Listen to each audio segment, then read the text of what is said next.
¿Tenemos pruebas definitivas de vida en otros planetas? Esa ha sido la pregunta que me ha emocionado desde que era niño, mirando las estrellas y preguntándome quién más podría estar allá afuera. Gran parte de mi trabajo también plantea la siguiente pregunta: ¿quién vive ahí? ¿Hay alguien viviendo ahí? ¿Podríamos realmente intentar encontrar vida? Hay muchas ideas interesantes sobre cómo pudo haber comenzado la vida. Parece que la vida empezó muy rápido.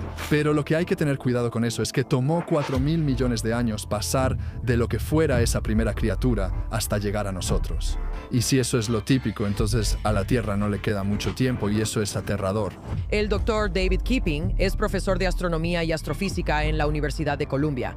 Él está aquí para responder de manera definitiva a la pregunta: ¿existe vida en otros planetas? ¿Y qué podemos hacer para prepararnos? Trato de mantener una mente abierta sobre cuál es la verdadera respuesta. No tenemos idea de cuáles serían los motivos de un extraterrestre. Parece que tenemos evidencia de vida microbiana antigua en Marte. Cuando hablamos de biofirmas, como las rocas marcianas, o de buscar gases y atmósferas alienígenas, ¿por qué los científicos se sienten cómodos llamando a eso ciencia legítima? Pero nos sentimos incómodos al hablar de ovnis como formas legítimas de buscar extraterrestres. Para los astrónomos no es una cuestión de sí.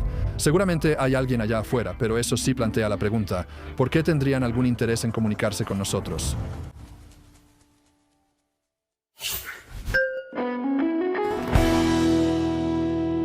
Hola, soy Mayim Bialik Y yo soy Jonathan Cohen. y bienvenidos a nuestro análisis.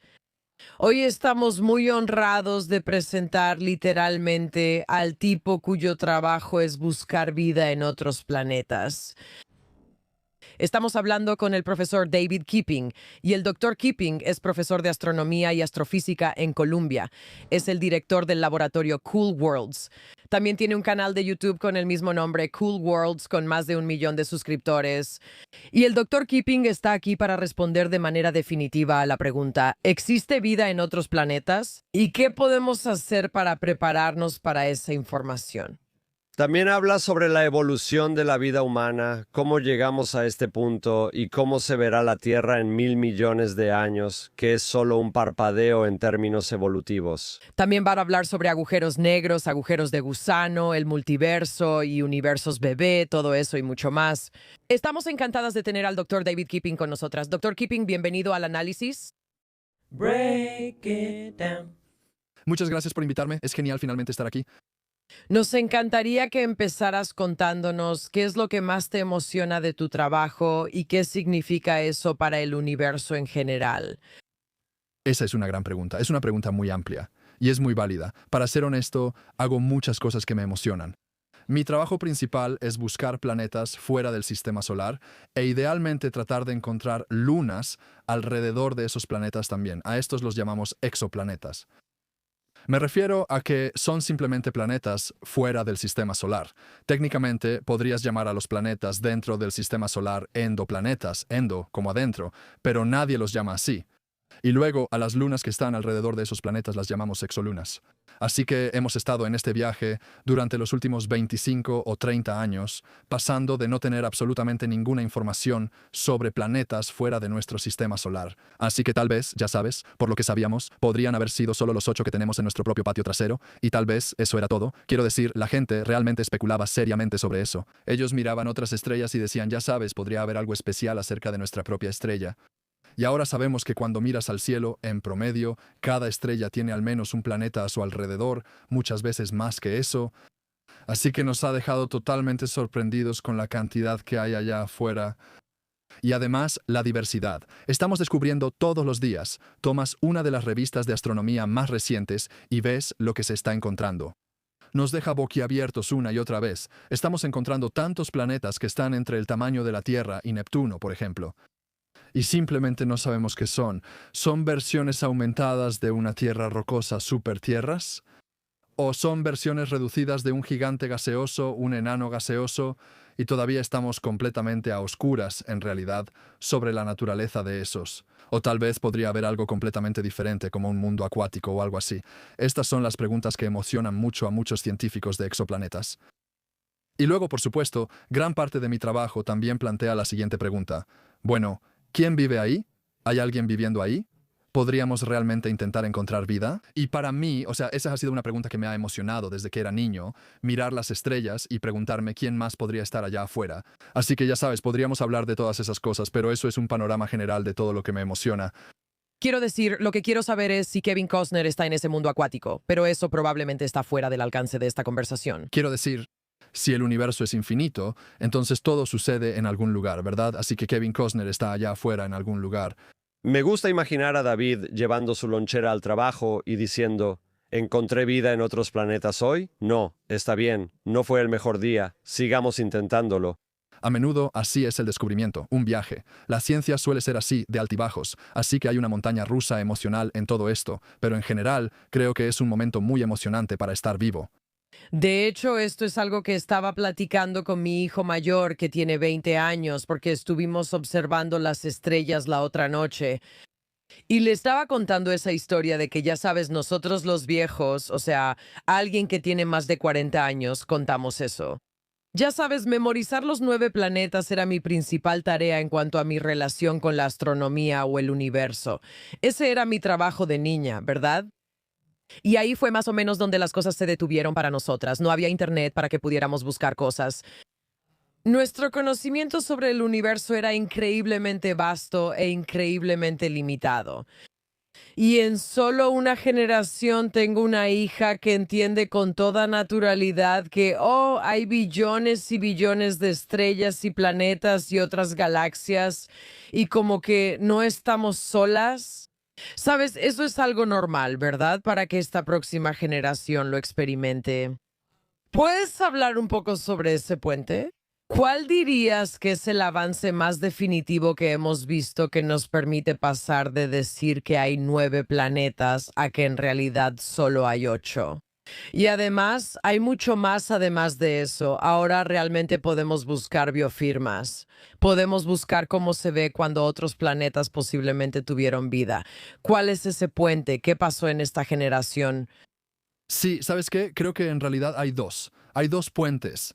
Uno es conceptual, que está solo en nuestra propia mente, realmente. Pudimos haber encontrado exoplanetas mucho antes de lo que lo hicimos, pero fuimos nosotros quienes nos interpusimos en el camino. Y el otro fue tecnológico, que es la respuesta obvia. Así que te daré primero el conceptual. Entonces, incluso en los años 70, e incluso podría decirse que en los 60, teníamos la capacidad con nuestros telescopios de medir las oscilaciones de las estrellas con un nivel de precisión suficiente para detectar algunos exoplanetas existentes que hemos descubierto en los últimos años. Así que para poder hacer eso, tienes que ser capaz de ver una estrella moverse de un lado a otro y ver que su velocidad cambia en el orden de cientos de metros por segundo. Y los planetas más grandes que están realmente cerca de la estrella, porque obviamente mientras más cerca esté el planeta de la estrella y más pesado sea, más puede jalar eso y hacer que se mueva y oscile muy rápido. Un buen ejemplo es, ya sabes, si dejas caer una moneda y la lanzas en uno de esos pozos para donaciones, la moneda acelera mientras se acerca más y más y más, y es lo mismo con los planetas. Mientras más cerca están, más rápido orbitan, y así más rápido jalan a la estrella alrededor de la que giran, así que algunas de esas velocidades se acercaban a miles de metros por segundo. Y pudimos haberlos detectado en los años 60 y 70. De hecho, en los años 50 hubo un astrónomo. Su nombre era Struve, Otto Struve, y en ese momento fue completamente olvidado, pero ahora todos lo citan como una especie de genio que tuvo esa visión. Pero él señaló que, oye, tal vez a veces los planetas con masa de Júpiter no viven tan lejos de su estrella como lo hacen Júpiter y Saturno. Tal vez a veces se acercan mucho. Y por supuesto todos pensaron que estaba loco. Era como, no, eso no tiene sentido. Creemos que entendemos cómo se forma Júpiter. Necesitas mucho hielo para hacer estos gigantes gaseosos. Y el hielo no sería estable tan cerca de una estrella. Así que, ya sabes, simplemente estaría demasiado caliente. Así que no puedes formar un planeta como Júpiter tan cerca. Así que todos simplemente lo descartaron. Pero ahora conocemos muchos, cientos de estos llamados Júpiteres calientes que estuvieron ocultos en nuestros datos durante años, incluso décadas, sin que nadie los buscara. Así que creo que simplemente hay una barrera conceptual con la que crecemos, como dices, hermano. Crecemos leyendo este libro de texto. Aquí está el sistema solar, así es como se ve. Y creo que para una generación o más de astrónomos se nos quedó grabado en la mente que ese era el modelo a seguir. Como que todo lo demás se vería más o menos así. Y luego, cuando descubrimos que era totalmente diferente, volvimos y dijimos, ah, rayos, pudimos haber encontrado esto hace mucho tiempo. Y luego, el gran avance tecnológico fueron simplemente los CCDs. Así que, ya sabes, la misma tecnología de cámaras que usamos en nuestros iPhones y en la grabación de video, como mi cámara DSLR con la que te estoy hablando ahora, esa tecnología de chips permitió una eficiencia cuántica mucho mayor para capturar fotones. Y así pudimos pasar de básicamente capturar tal vez el 10% de los fotones a casi el 100% de los fotones. Así que de la noche a la mañana con esa tecnología, básicamente obtienes 10 veces más fotones y, por lo tanto, una relación señal-ruido mayor por un factor de raíz cuadrada de 10 en tus datos. Así que eso también fue un gran avance. Ahora me gustaría que nos llevaras a algo que sucedió muy recientemente, donde parece que tenemos evidencia de algún tipo de vida microbiana antigua en Marte. Y esto fue algo que cuando publicaste sobre ello dijiste algo muy tierno, ya sabes, para los científicos entre nosotros. Y lo que dijiste fue algo como, mi corazón no lo soportaría si esto no es evidencia de vida en Marte. ¿Puedes hablar un poco sobre, ya sabes, si te hiciera la pregunta básica, ¿tenemos pruebas definitivas de vida en otros planetas? ¿Dónde encajaría esta información de Marte en eso? Hablando con mis colegas que estudian Marte, porque yo no estudio Marte, ya sabes, no soy un científico planetario del sistema solar, pero hablando con mi colega sobre esto, los datos son muy sugerentes. Entonces ves este tipo de motas que se parecen a las cosas que obtienes de microbios, de bacterias dentro de las rocas. Así que eso es tentador, pero por supuesto no tenemos evidencia directa de bacterias en esas rocas. No hemos recolectado una muestra, no la hemos traído de regreso a la Tierra, no la hemos diseccionado ni separado su ADN para decir, ok, ahora estamos 100% seguros de que esto es vida. Así que es otro ejemplo de una biofirma, creo que sería justo decirlo. Una biofirma muy buena, pero sigue siendo un ejemplo de una biofirma. Así que eso significa una señal indirecta e indicativa de vida. Pero ya hemos visto eso antes con Marte. Hace años se afirmó que había metano en Marte. Todavía está ahí y sigue siendo una señal potencial de vida muy provocativa. Pero desde entonces ha comenzado mucho debate sobre si tal vez esto es geológico.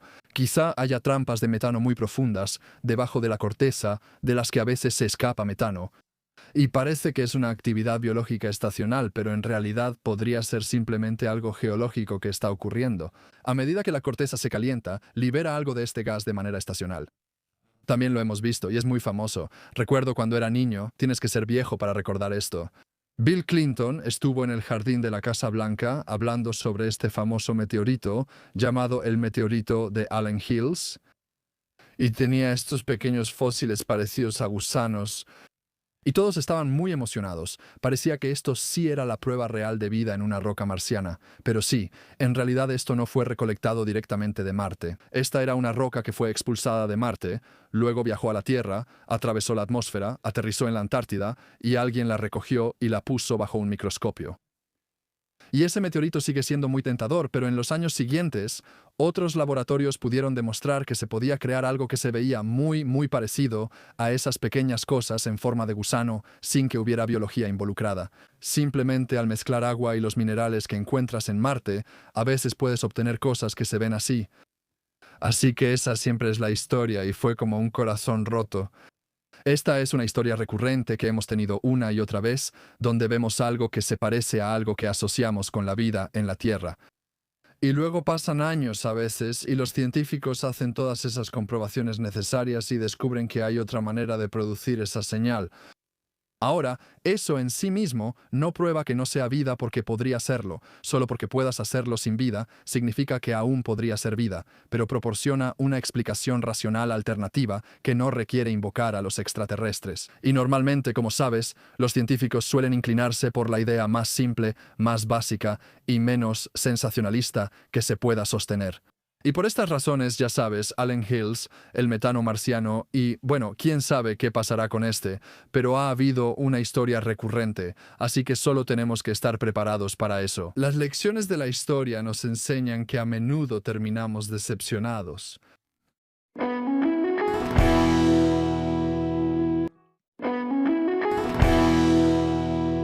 Tenemos un gran interés y, como dijiste, ahora tenemos la capacidad tecnológica para explorar estas cosas. Pero hablemos de la vida en este planeta antes de que, ya sabes, sigamos con nuestra búsqueda de vida en otros planetas. Am, Recuerdo que en el laboratorio de biología básica, una de las primeras cosas que nos enseñaron fue, ya sabes, cómo intentamos crear básicamente a nosotros mismos desde la nada, ¿verdad? Y el modelo que nos enseñaron cuando yo iba a la escuela, cuando era universitaria en los 90, ya sabes, hubo una tormenta eléctrica poco probable, inesperada, y había suficientes iones orgánicos flotando en algún tipo de sopa primordial, ¿verdad? Eso es lo que nos enseñaron. Y tal vez cayó un rayo, lo que también, ya sabes, introduce esta idea de la hipótesis de la suerte, ¿verdad? Cayó un rayo y ahora, ya sabes, somos humanos. Y hay muchos pasos intermedios. ¿Puedes hablar un poco sobre eso? O sea, obviamente hemos hablado con Robin Hansen y con otras personas sobre la hipótesis de la panspermia. ¿Qué es lo que tiene la creación de la vida en este planeta que parece desafiar muchos de los enfoques lógicos que tenemos para tratar de entender cómo llegamos aquí? Creo que lo más desafiante de intentar hacer cualquier inferencia sobre la vida en general basándonos en nosotros es el principio antrópico. O sea, solo estamos aquí porque estamos aquí. Hay un sesgo de supervivencia. Es como, ya sabes, juntar a todos los ganadores de la lotería en una habitación y preguntarles qué tan afortunados se sienten de volver a jugar la lotería. Y ellos dirán, oh, sí, es fácil. Como si solo compraras un boleto y después de 100 intentos ganas la lotería. Pero eso no representa a la mayoría de las personas. La mayoría de la gente jugará la lotería toda su vida y nunca ganará. Así que hay un enorme sesgo al solo tomar en cuenta a los ganadores. Y nosotros somos ganadores en este juego de la evolución biológica e incluso en el inicio mismo de la vida. Esta historia de cómo comenzó la vida, por supuesto, es un gran misterio porque sinceramente no tenemos una máquina del tiempo y quedan muy pocos restos de hace tanto tiempo. Estamos hablando básicamente de hace 4.400 millones de años, cuando se formaron los océanos en la Tierra. Quedan muy pocas rocas de esa época. Y por supuesto, si realmente estamos hablando de una forma de vida microbiana muy simple, tal vez fue lo primero en surgir, eso no dejaría mucha huella fosilizada para que la detectemos. Por eso esta investigación detectivesca es tan difícil. Y hay muchas ideas interesantes sobre cómo pudo haber comenzado la vida. Creo que desesperadamente necesitamos otra muestra en cuanto a esa historia de origen, y yo mismo he investigado esto en mi propia investigación. Me he hecho la pregunta, ya sabes, parece que la vida comenzó muy rápido. Parece razonable creer eso, como que dentro de los primeros cientos de millones de años, parece que la vida ya estaba en la Tierra. Y por eso es tentador apoyarse en eso y decir, entonces, siempre que tengas condiciones similares a las de la Tierra, debe ser fácil, porque si no, ¿cómo sucedió tan rápido? Pero con eso hay que tener cuidado, porque tomó 4.000 millones de años pasar de lo que sea que fue esa primera criatura hasta nosotros. Y si eso es típico, si normalmente toma 4.000 millones de años, entonces, sorprendentemente, la Tierra en realidad no tiene tanto tiempo restante. De alguna manera, la vida tiene que empezar pronto para llegar hasta nosotros. Así que tal vez en la mayoría de los otros planetas la vida comienza, pero toma 2.000 millones de años, 3.000 millones de años, 4.000 millones de años. Eso está bien. Pero esas criaturas nunca tendrían tiempo, al menos con una estrella similar al Sol, de desarrollarse en una criatura como nosotros, porque la Tierra se volverá inhabitable para la vida compleja, probablemente en menos de 1.000 millones de años. Ya estamos en el último capítulo de la historia biológica de la Tierra. Creo que ese es un hecho bastante impactante del que no hablamos lo suficiente. Es impactante. Estamos al final de la historia, no al principio de la historia de la Tierra. Incluso en escalas de tiempo geológicas, es algo realmente sorprendente de notar. Y quizá eso explique por qué la vida comenzó temprano, porque era necesario para nuestra existencia, y en la mayoría de los lugares eso no sucede. Así que este efecto antrópico hace que sea muy difícil para nosotros decir algo con total certeza, excepto por el hecho de que sabemos con seguridad que sí sucedió. Eso nos lleva de vuelta a la pregunta sobre la vida en otros lugares. Obviamente, la paradoja de Fermi es una de las formas más sencillas y difíciles de pensar en esto. Pero, ya sabes, hay algo que es tan valioso y también, ya sabes, en una cultura de este planeta, ¿verdad? Que ha, ya sabes, creado organizaciones religiosas. Para explicar las cosas que no podemos explicar, muchas personas recurren a algo divino, algo, ya sabes, por falta de una mejor palabra, alienígena, que debió haber tenido algo que ver en nuestra evolución. ¿Cómo más lo explicarías, verdad? Y muchas personas, ya sabes, desde una perspectiva religiosa dirán, bueno, si no puedes recrearlo en un laboratorio es porque no puedes, porque necesitaba a Dios, ¿verdad? Así que también me pregunto, ¿hay algo especial en nosotros? Y ya sabes, ¿qué tan grande es tu Dios? Tu Dios es lo suficientemente grande como para extenderse fuera de esta galaxia, ¿verdad? Esa es más o menos la pregunta. ¿Necesitamos esa cualidad especial para crear vida en otro lugar? ¿O puede existir vida, verdad, fuera de nuestra, ya sabes, percepción consciente de cómo se crean las cosas? ¿Puedes hablar un poco sobre esa complejidad, ya sabes, que creamos? Sí, ciertamente hay muchas cosas, incluso sobre nuestro sistema solar, que podemos decir, gracias al trabajo que hacemos con exoplanetas, que son inusuales. Y la pregunta es, ¿hasta dónde se extiende eso? ¿Hasta dónde llega esa idea de singularidad, de excepcionalidad? La Tierra tiene una luna grande, así que eso ya es bastante raro. Ningún otro planeta en el sistema solar, de los 8 planetas. Si cuentas a Plutón, tal vez esto ya no aplica porque Plutón también tiene una luna muy grande en comparación, pero de los 8 planetas principales, ningún otro planeta tiene una luna tan grande. Se piensa que influye en las mareas, se piensa que influye en la oblicuidad de la Tierra, así que eso parece positivo. La influencia de Júpiter a menudo se ha mencionado como algo que parece inusual. Menos del 10% de las estrellas similares al Sol tienen un planeta como Júpiter. Y eso lo podemos saber gracias al trabajo que estamos haciendo con exoplanetas. Eso significa que tener 2 planetas como Júpiter en tu propio sistema ya es algo bastante especial. Tener órbitas circulares y coplanares es inusual. Tener 8 planetas es bastante inusual. Tener una estrella tan tranquila como la nuestra es inusual. Si hubiera extraterrestres buscándonos, sería muy fácil encontrarnos. Nuestra estrella es extrañamente tranquila. Es como, pero eso es lo que la mayoría de las veces nos impide encontrar otros planetas, que la estrella se comporte mal. Nuestra estrella es casi como un foco. Es muy fácil para un extraterrestre encontrarnos. Así que todas estas cosas son interesantes y plantean preguntas sobre la singularidad. Y me encanta esta conexión que mencionas con la religión y la teocracia, porque, sabes, tenemos esta tendencia en la ciencia, y es una de las cosas de las que a veces me quejo entre mis colegas, que vemos anomalías. Vemos algo extraño que parece especial como lo hace la Tierra.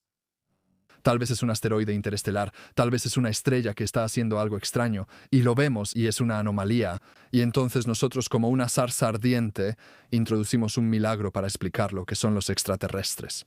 Decimos, ya sabes, existe esta criatura que puede hacer cualquier cosa, y ese es el problema con los extraterrestres. Como un dios pueden explicar cualquier observación que te dé. ¿Por qué no sonó tu alarma a tiempo esta mañana? Ah, los extraterrestres hicieron eso. ¿Sabes por qué no te sentiste bien anoche? ¿Fue el alcohol? No, fueron los extraterrestres quienes hicieron eso. Podrías explicar todo con extraterrestres. Y ese es un problema para la hipótesis extraterrestre porque comparte esa habilidad con un dios. Y así, una y otra vez, hablamos de Marte anteriormente con estas anomalías, como el metano o estos fósiles parecidos a gusanos que se detectaron.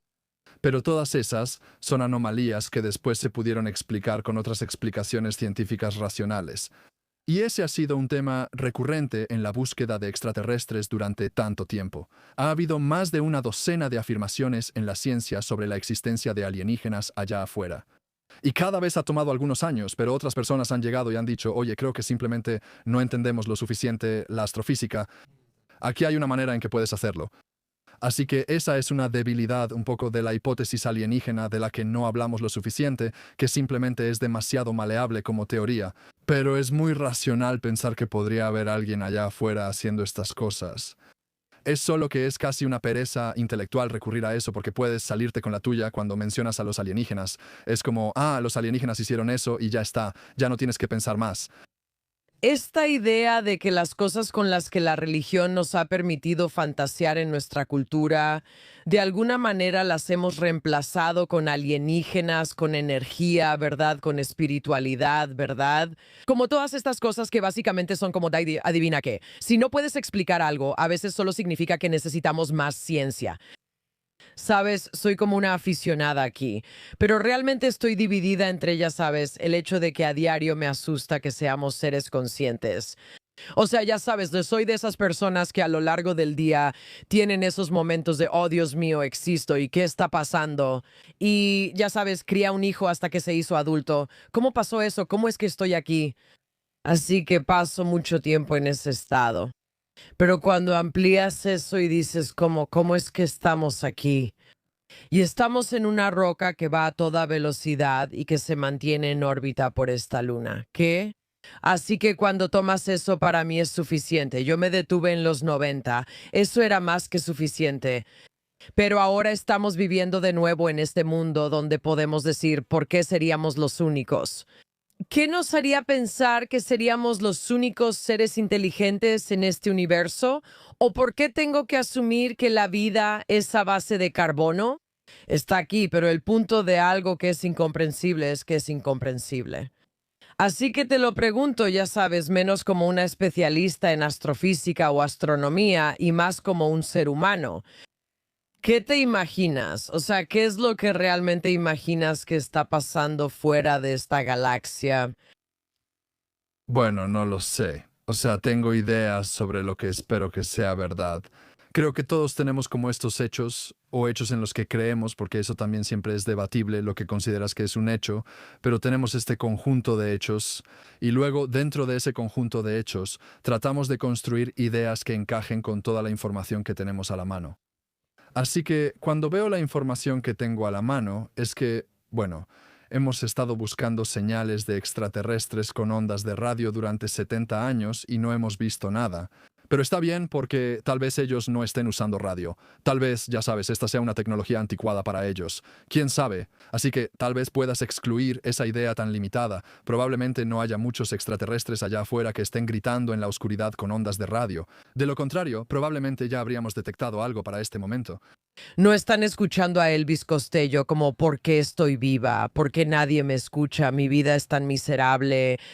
Correcto. Creo que en general no hay alienígenas evidentes y no hay estrellas que estén parpadeando, encendiéndose y apagándose, dando la secuencia de números primos o algo así. No hay pulsos láser golpeándonos cada segundo, ¿verdad? Alienígenas muy, muy brillantes y obvios no están allá afuera. No vemos estrellas que tengan megaestructuras de ingeniería a su alrededor. No vemos algún tipo de planta de manufactura gigante en el centro de nuestra galaxia, sobre lo que Carl Sagan especuló respecto a Sagitario, a Estrella, el agujero negro supermasivo. Hay muchas ideas que hemos tenido sobre cosas grandes y obvias y no vemos nada grande y obvio. Y por eso es extraño que todo lo que sabemos desde una perspectiva astronómica sobre el universo sea totalmente consistente con que solo estamos nosotros, lo cual es aterrador. No hay ninguna señal en ningún lado de nada, hasta donde podemos ver, lo cual es inquietante. Casi hace que uno crea en Dios. Casi hace que creas en Dios. Definitivamente podrías apoyarte en eso, o podrías decir, lo que están haciendo simplemente no es detectable todavía, llegaremos ahí. Podría ser que haya muchos mundos llenos de microbios, por ejemplo, y eso también podría encajar con la visión de tu religión. Podrías decir que hay vida microbiana en todas partes, claro, pero que algo llegue a ser tan avanzado como nosotros quizás sea muy raro. Y creo que puedes plantear un argumento científico muy sólido de que esperarías que algo como nosotros sea bastante raro. Hay tantas coincidencias extrañas en la evolución que nos llevaron a nosotros que es fácil quitar una de esas como en Kaplunk y solo te quedarías con algo muy simple otra vez. Así que es fácil hacer ese argumento, pero en cosmología, al menos, creemos que el universo realmente no tiene un final. Simplemente sigue y sigue y sigue y sigue y sigue. Y así, como Kevin Costner en Mundo Acuático, él estará allá afuera y habrá alguien, básicamente nosotros allá afuera otra vez. Así que creo que para los astrónomos no es una cuestión de sí. Creo que generalmente pensamos que sí. Seguramente hay alguien allá afuera, pero tal vez estamos efectivamente solos. Tal vez en nuestra galaxia no hay nadie más. Tal vez no hay nadie más en este momento, pero en el pasado hubo alguien más y ya desaparecieron o en el futuro aparecerán. A menudo pienso que comunicarse con extraterrestres es un reto de comunicarnos a través del tiempo, no del espacio. Creo que nuestra mejor oportunidad de comunicarnos con otra inteligencia, esto es algo provocador, pero creo que nuestra mejor apuesta es hablar con inteligencias futuras que evolucionarán en la Tierra, porque a la Tierra le quedan cientos de millones de años por delante. Espera, explícanos eso. Sí. Sí, entonces ya sabes, piensa en la última gran extinción masiva, fue cuando los dinosaurios desaparecieron. Esto fue hace 65 millones de años. Eso es muy rápido en escalas de tiempo evolutivo, no es tanto tiempo. Así que pasaste de roedores, ya sabes, estos mamíferos muy simples evolucionando hasta nosotros en decenas de millones de años, no es tanto tiempo en escalas de tiempo astronómicas o geológicas. Así que mi teoría provocadora, y lo es, no soy biólogo evolutivo, pero esta es solo una teoría personal que tengo, es que la inteligencia volverá. No sé qué nos va a pasar. Tal vez nos expandamos hacia las estrellas, tal vez nos extingamos, no lo sé. Pero sí creo que la inteligencia está en suficientes lugares en el reino animal en este momento. Está en los delfines, está en los pulpos, está en las aves, está en los mamíferos, así que creo que la inteligencia tiene una ventaja evolutiva que de alguna manera persistirá. Así que yo apostaría a que es mucho más probable que, en vez de tener noticias de un alienígena del otro lado de la galaxia, podamos construir una cápsula del tiempo y colocarla en la Luna. Que tal vez algún descendiente avanzado del futuro en la Tierra detecte eso, lo recoja y aprenda sobre nosotros. Yo apuesto a que esa es una forma más probable de que tengamos una comunicación unidireccional con una especie alienígena, aunque siga siendo descendiente de la Tierra. Que realmente lograr una comunicación bidireccional a través de un pulso de radio o algo así con Alpha Centauri, esa es solo una teoría personal, pero por ahí me inclino. Creo que habría sido una bióloga evolutiva increíble. Me está encantando esto. Bueno, también estoy pensando que en realidad nunca he usado IA, lo cual todavía me enorgullece decir. Pero si yo fuera a crear una imagen o le pidiera ayuda a la IA, querría que me mostraran una imagen de un delfín, un pulpo, ya sabes, en una cápsula del tiempo que estoy colocando en otro planeta. Esa es la imagen visual que quiero. Quiero a todas esas criaturas juntas. La IA puede hacerlo. La IA puede hacer eso, pero no lo voy a intentar. La otra cosa que esperaba que tal vez pudieras ayudarnos a entender, porque creo que eso es útil para lo que podría estar gestándose, pero ya sabes, hemos hablado con Adam Frank, hemos hablado con, ya sabes, todas estas personas que nos han ayudado a imaginar lo que pudo haber sido. Y obviamente personas como Robin Hanson, que son un poco más excéntricas. Pero, ¿qué hay de la idea de que si asumimos que podría haber otra vida inteligente, probablemente ha existido por mucho más tiempo que nosotros? Y puede que incluso haya avanzado a un nivel de, o sea, estoy pensando como algo tipo los supersónicos, ¿sabes? Yo crecí viendo los supersónicos, ¿verdad? Entonces me imagino algo así, sí. Como una computadora con piernas, ¿sabes? Eso es lo que imagino. Pero cualquier versión de inteligencia artificial avanzada que sea algo que ha estado vivo por, no sé, elige un número cientos de millones de años. Es posible que seamos la forma de vida más primitiva y que ya exista algo más y que nosotros apenas estemos al final y al principio de nuestra exploración. Por supuesto. O sea, sí, Carl Sagan solía comentar eso, que es muy poco probable que, si existe otra inteligencia allá afuera, esté en sincronía tecnológica con nosotros, ¿verdad? O va a estar muy atrás de nosotros, en cuyo caso realmente no hay muchas posibilidades de comunicación, o va a estar muy adelante de nosotros. De hecho, Adam Frank y yo escribimos un artículo sobre eso juntos, diciendo que si observas las estrellas de nuestro entorno y asumes que hay alguien más allá afuera, casi con certeza van a estar muy por delante de nosotros. Así que deberíamos prepararnos para eso en la comunicación. Pero eso plantea la pregunta. Tal vez esa sea la explicación de la paradoja de Fermi. ¿Por qué tendrían algún interés en comunicarse con nosotros, verdad? Porque seríamos tan simples y primitivos para ellos que, tal vez, seríamos interesantes en el sentido de ponernos en un tubo de ensayo y ver qué pasa, pero no para una comunicación realmente consciente. Tal vez hay algún plano superior de conciencia que aún no hemos alcanzado, así que ni siquiera nos consideran dignos de empatía ni de todas esas cosas. Tal vez eso incluso sea un concepto alienígena para ellos. Así que, ya sabes, eso es muy preocupante. El caso que más me preocupa es que puedes imaginar un planeta que tiene una forma de vida unicelular que forma una colonia en ese planeta, como un hongo que simplemente se extiende por todo el planeta. Y como una red neuronal podría ser muy inteligente, ¿sabes? Sabemos que las abejas y las hormigas, en conjunto, pueden desarrollar este tipo de inteligencia colectiva. Y entonces podría haber hiperinteligencias allá afuera que simplemente no tengan ningún concepto de entendimiento mutuo con nosotros. Incluso la idea de otra especie para ellos no tendría ningún sentido porque son lo único que han conocido. Así que incluso la idea de individuos y conciencia no tendría ningún sentido para ellos. Así que podría haber muchos extraterrestres allá afuera, pero son tan alienígenas que este sueño de ciencia ficción que tenemos de darnos la mano y hablar entre nosotros durante la cena, eso es pura basura. No hay manera de que eso suceda. No son humanoides. Probablemente ni siquiera estén hechos del mismo material que nosotros, como dices, así que creo que tenemos que cambiar nuestras expectativas sobre cómo podría ser realmente eso. Y eso me preocupa porque entonces, ¿qué posibilidad hay realmente de esa fantasía que probablemente todos tenemos en el fondo de aprender de otra especie? También podrías estar hablando de hombres y mujeres tratando de comunicarse de una manera razonable. Eso era exactamente de lo que estaba hablando. No, pero estaba pensando que hace como 60 años probablemente se tenía esta conversación. Sé que vas a intentar comunicarte con las mujeres, pero simplemente no va a pasar. Es como si estuvieran hechas de otra cosa. Pero estaba pensando en, ya sabes, cuáles son esas diferencias y cuánto podemos magnificarlas. Mucha gente está hablando sobre la era de la revelación y no solo del documental, sino del tipo de época en la que estamos. Y ya sabes, cuando era niña, cuando todos éramos niños, siempre había como una persona solitaria que aparecía en, digamos, el National Enquirer. O tal vez salían, ya sabes, en el noticiero de la noche, en algún especial, y decían que tenían contacto o información o pruebas. Y ya sabes, estas cosas eran bastante esporádicas. Y diría que en los últimos, ya sabes, pon el número de décadas que quieras. Y también con la proliferación de información y la capacidad de distribuir esa información, hemos tenido un enorme aumento de gente. Hablando no solo de experiencias, abducciones, ya sabes, evidencia, todas estas cosas. Ha habido un gran énfasis en lo que el gobierno sabe, lo que el gobierno no sabe.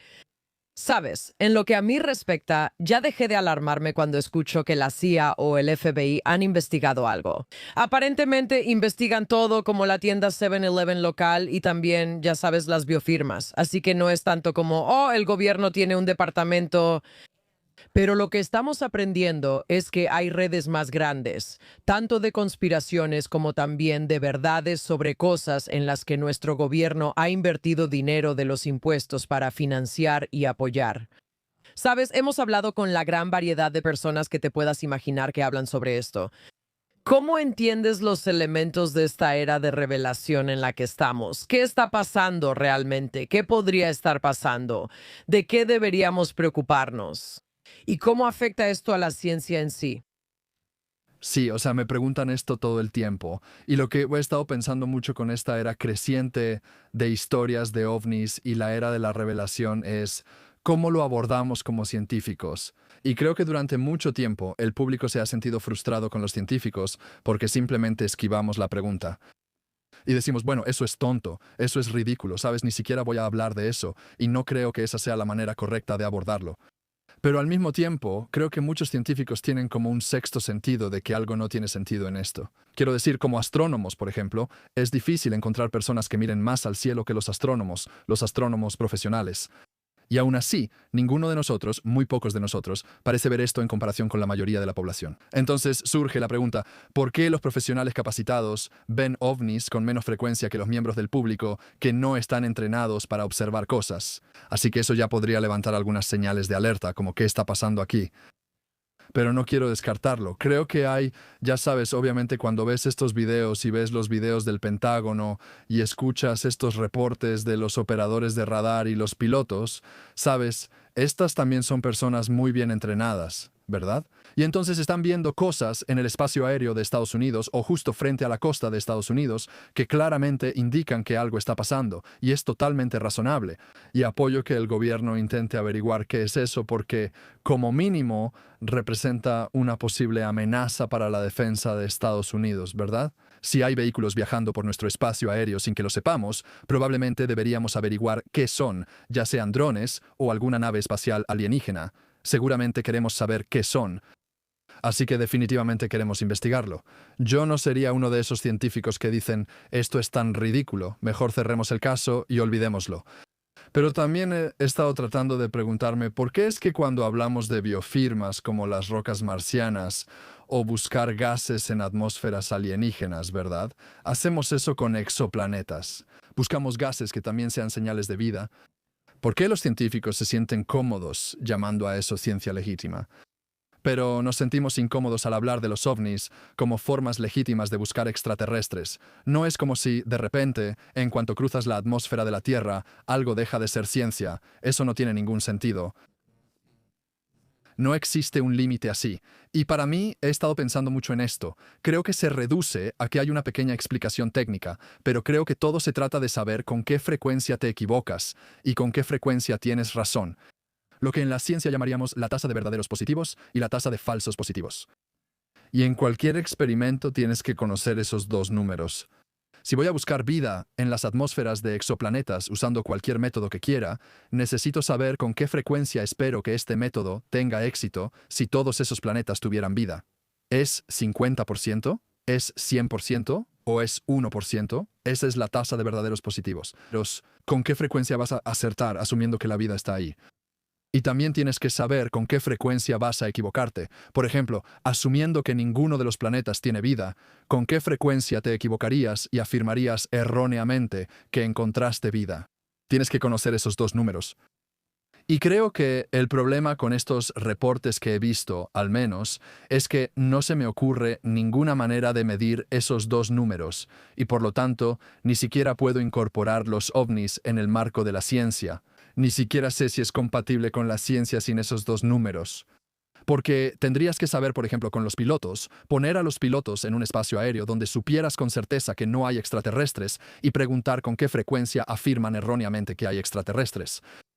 Y simplemente no puedes hacer eso, no es posible. Podrías ponerlos en un simulador o algo así, pero incluso eso no sería realista comparado con volar realmente el vehículo en una atmósfera física real. Y de la misma manera, no hay forma de saber si los pones en un espacio aéreo con extraterrestres, con qué frecuencia los identifican correctamente como extraterrestres. No hay manera de que puedas hacer eso. Así que el problema es que solo desde una perspectiva experimental, todo es anecdótico y es muy difícil tener condiciones controladas como de laboratorio, donde podamos evaluar esos números y hacer estas preguntas de una manera significativa. Podría ser posible en algunos casos preguntar esas cosas. Podríamos imaginar redes de teléfonos móviles rastreando estas cosas, el celular de todos, capturándolas en tiempo real, triangulando sus ubicaciones, teniendo magnetómetros en el teléfono de cada persona. Creo que el grupo de trabajo UAP de la NASA abogó por eso. Dijeron, miren, podríamos convertir los teléfonos de todos en dispositivos para recolectar información sobre ovnis. Y de hecho, ya hay algunas aplicaciones en la tienda de aplicaciones que puedes usar para intentar hacer esto. Pero ese es el nivel de fidelidad que necesitas. Necesitas muchos datos de fuentes independientes. Y entonces podrías medir algunas de estas tasas en un conjunto de condiciones más controladas. Pero en este momento, solo con este tipo de anécdotas aisladas, simplemente no sé qué pensar de ellas. Bueno, hay dos lados en esto, ¿verdad? Por un lado está la evidencia científica y entonces, ¿cómo le das sentido a estos grupos de profesionales que aparentemente son creíbles a su manera? Como si fuera una gran conspiración que todos hayan tenido estas experiencias increíbles y que solo lo hacen para andar de podcast en podcast hablando del tema y están sentados frente a audiencias del Congreso afirmando que hay pruebas indiscutibles que se están ocultando. Entonces, ¿cómo reconcilias esas dos cosas? No lo sé. Sí, realmente no lo sé. O sea, personalmente no aceptaría el testimonio personal como evidencia de extraterrestres. Creo que mi estándar de evidencia es más alto que un simple Dave lo dijo. Incluso si realmente le creo a Dave, aunque Dave sea mi mejor amigo y tenga un doctorado en lo que sea, eso todavía no es suficiente si es solo testimonio personal, solo porque alguien lo dijo. Así que, ya sabes, es como Jerry Maguire, muéstrame el dinero, así entonces lo creeré. Como si realmente, si hay vehículos alienígenas en algún almacén del gobierno, entonces solo preséntenlos y todos estaremos convencidos. Y creo que ese es el punto, no solo de la ciencia, sino de la sociedad en general. Si quieres convencer a alguien de una idea, entonces... para que sea convincente y se convierta en un hecho. Entonces no debe haber margen de duda, ¿verdad? No puede haberlo, y así es como trabajan los científicos. Siempre tratamos de encontrar, ok, ¿pensaste en esto? ¿Qué hay de esta suposición? ¿Y esto? Y lo atacamos desde todos los ángulos hasta que, sea cual sea la idea, es como un crisol. Has eliminado todas las irrelevancias y solo te queda este hecho puro, que permanece, y es innegable que la gravedad es innegable, porque todos hemos hecho el experimento millones de veces y siempre cae al suelo. No se puede negar en este punto. Hemos intentado de todas las formas posibles negarlo. Y estamos muy lejos de eso con las afirmaciones actuales. Pero me gustaría que llegáramos ahí porque yo, como todos los demás, solo quiero saber la respuesta.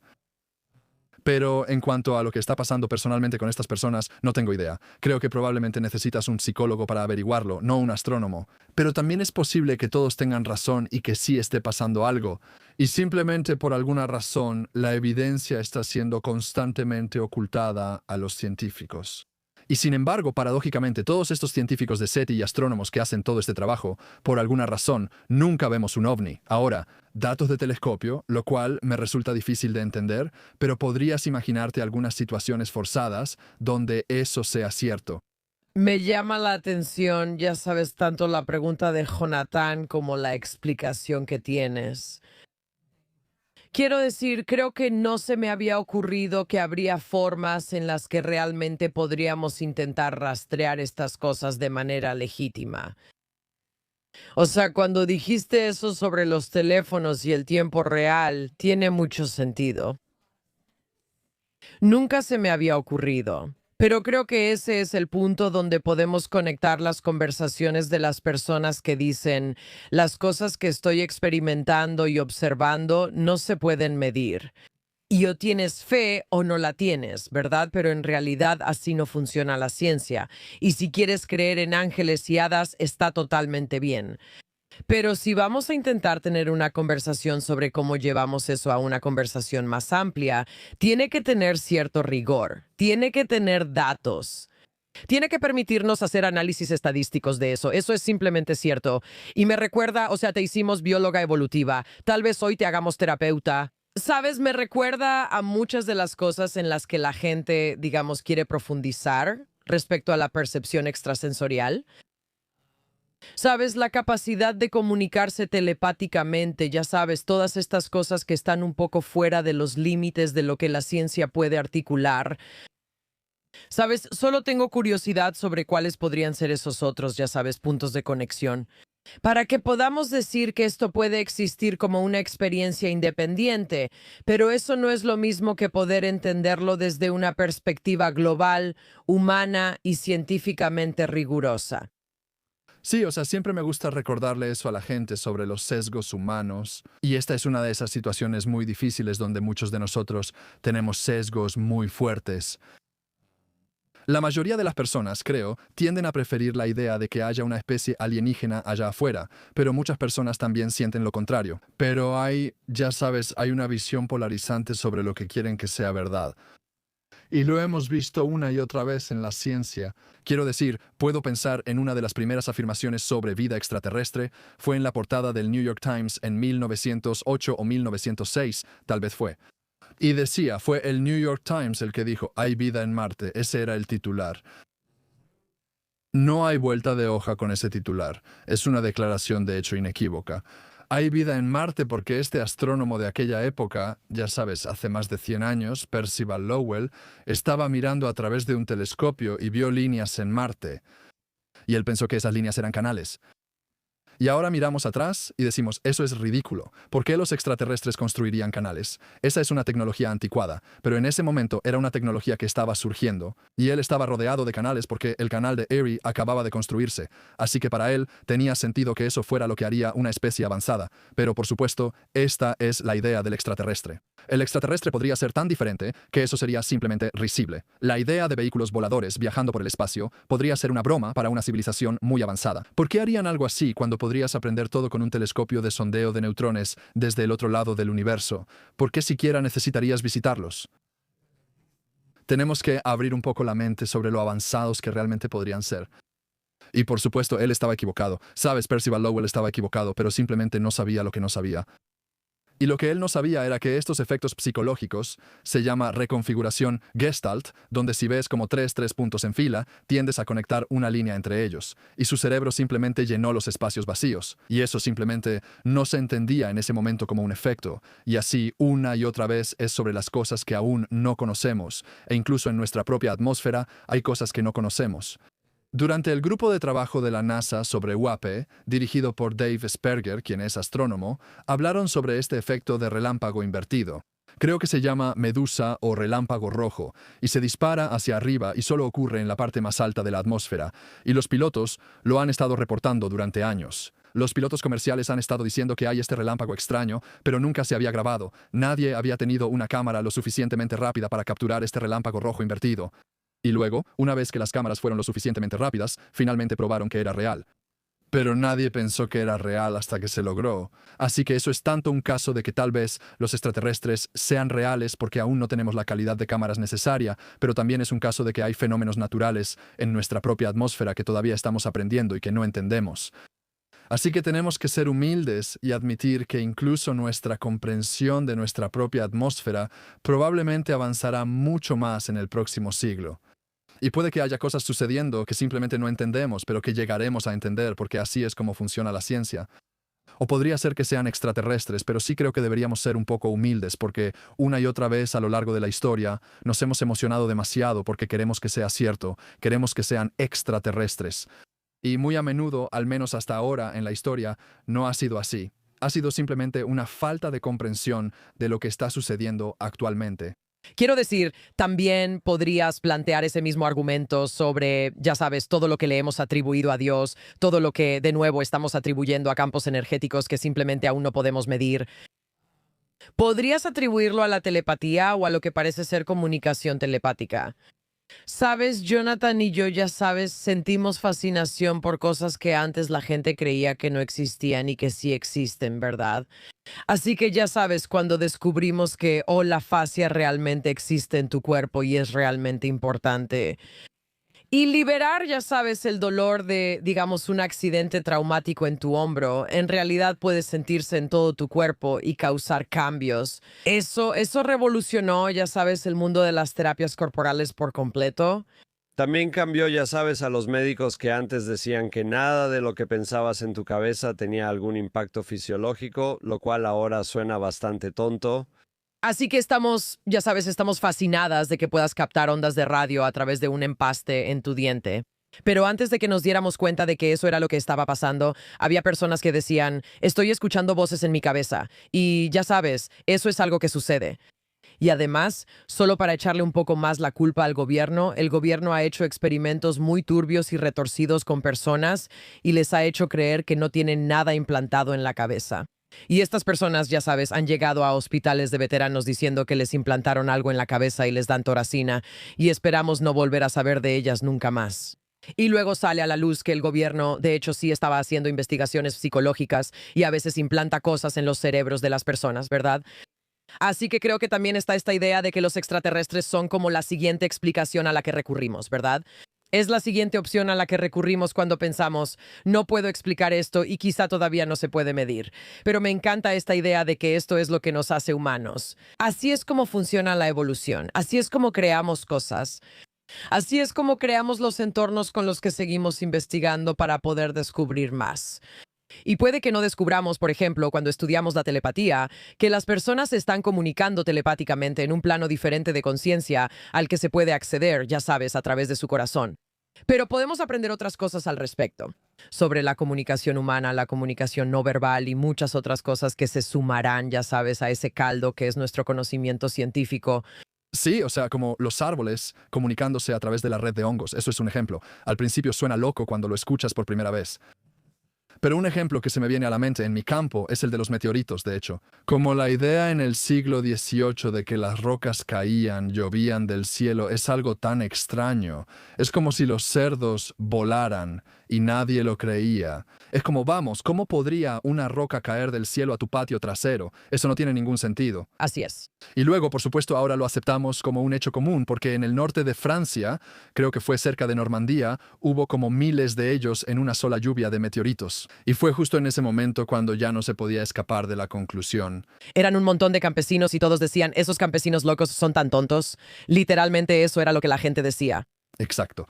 Pero la evidencia llegó a un punto, creo que esto es lo que siempre queremos en la ciencia, que la evidencia se volvió tan abrumadora que los escépticos ya no tenían por dónde escapar, ¿verdad? La evidencia en esa prueba se volvió innegable. Y creo que eso es lo que siempre buscamos en la ciencia. Queremos eliminar toda esa incertidumbre hasta que nos quedemos con algo que realmente parezca un hecho.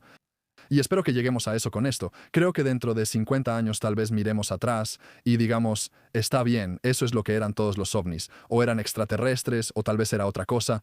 Pero obviamente estamos muy lejos de eso en este momento. No entendemos qué son estas cosas. Se están reportando a un ritmo tan alto que exige una investigación.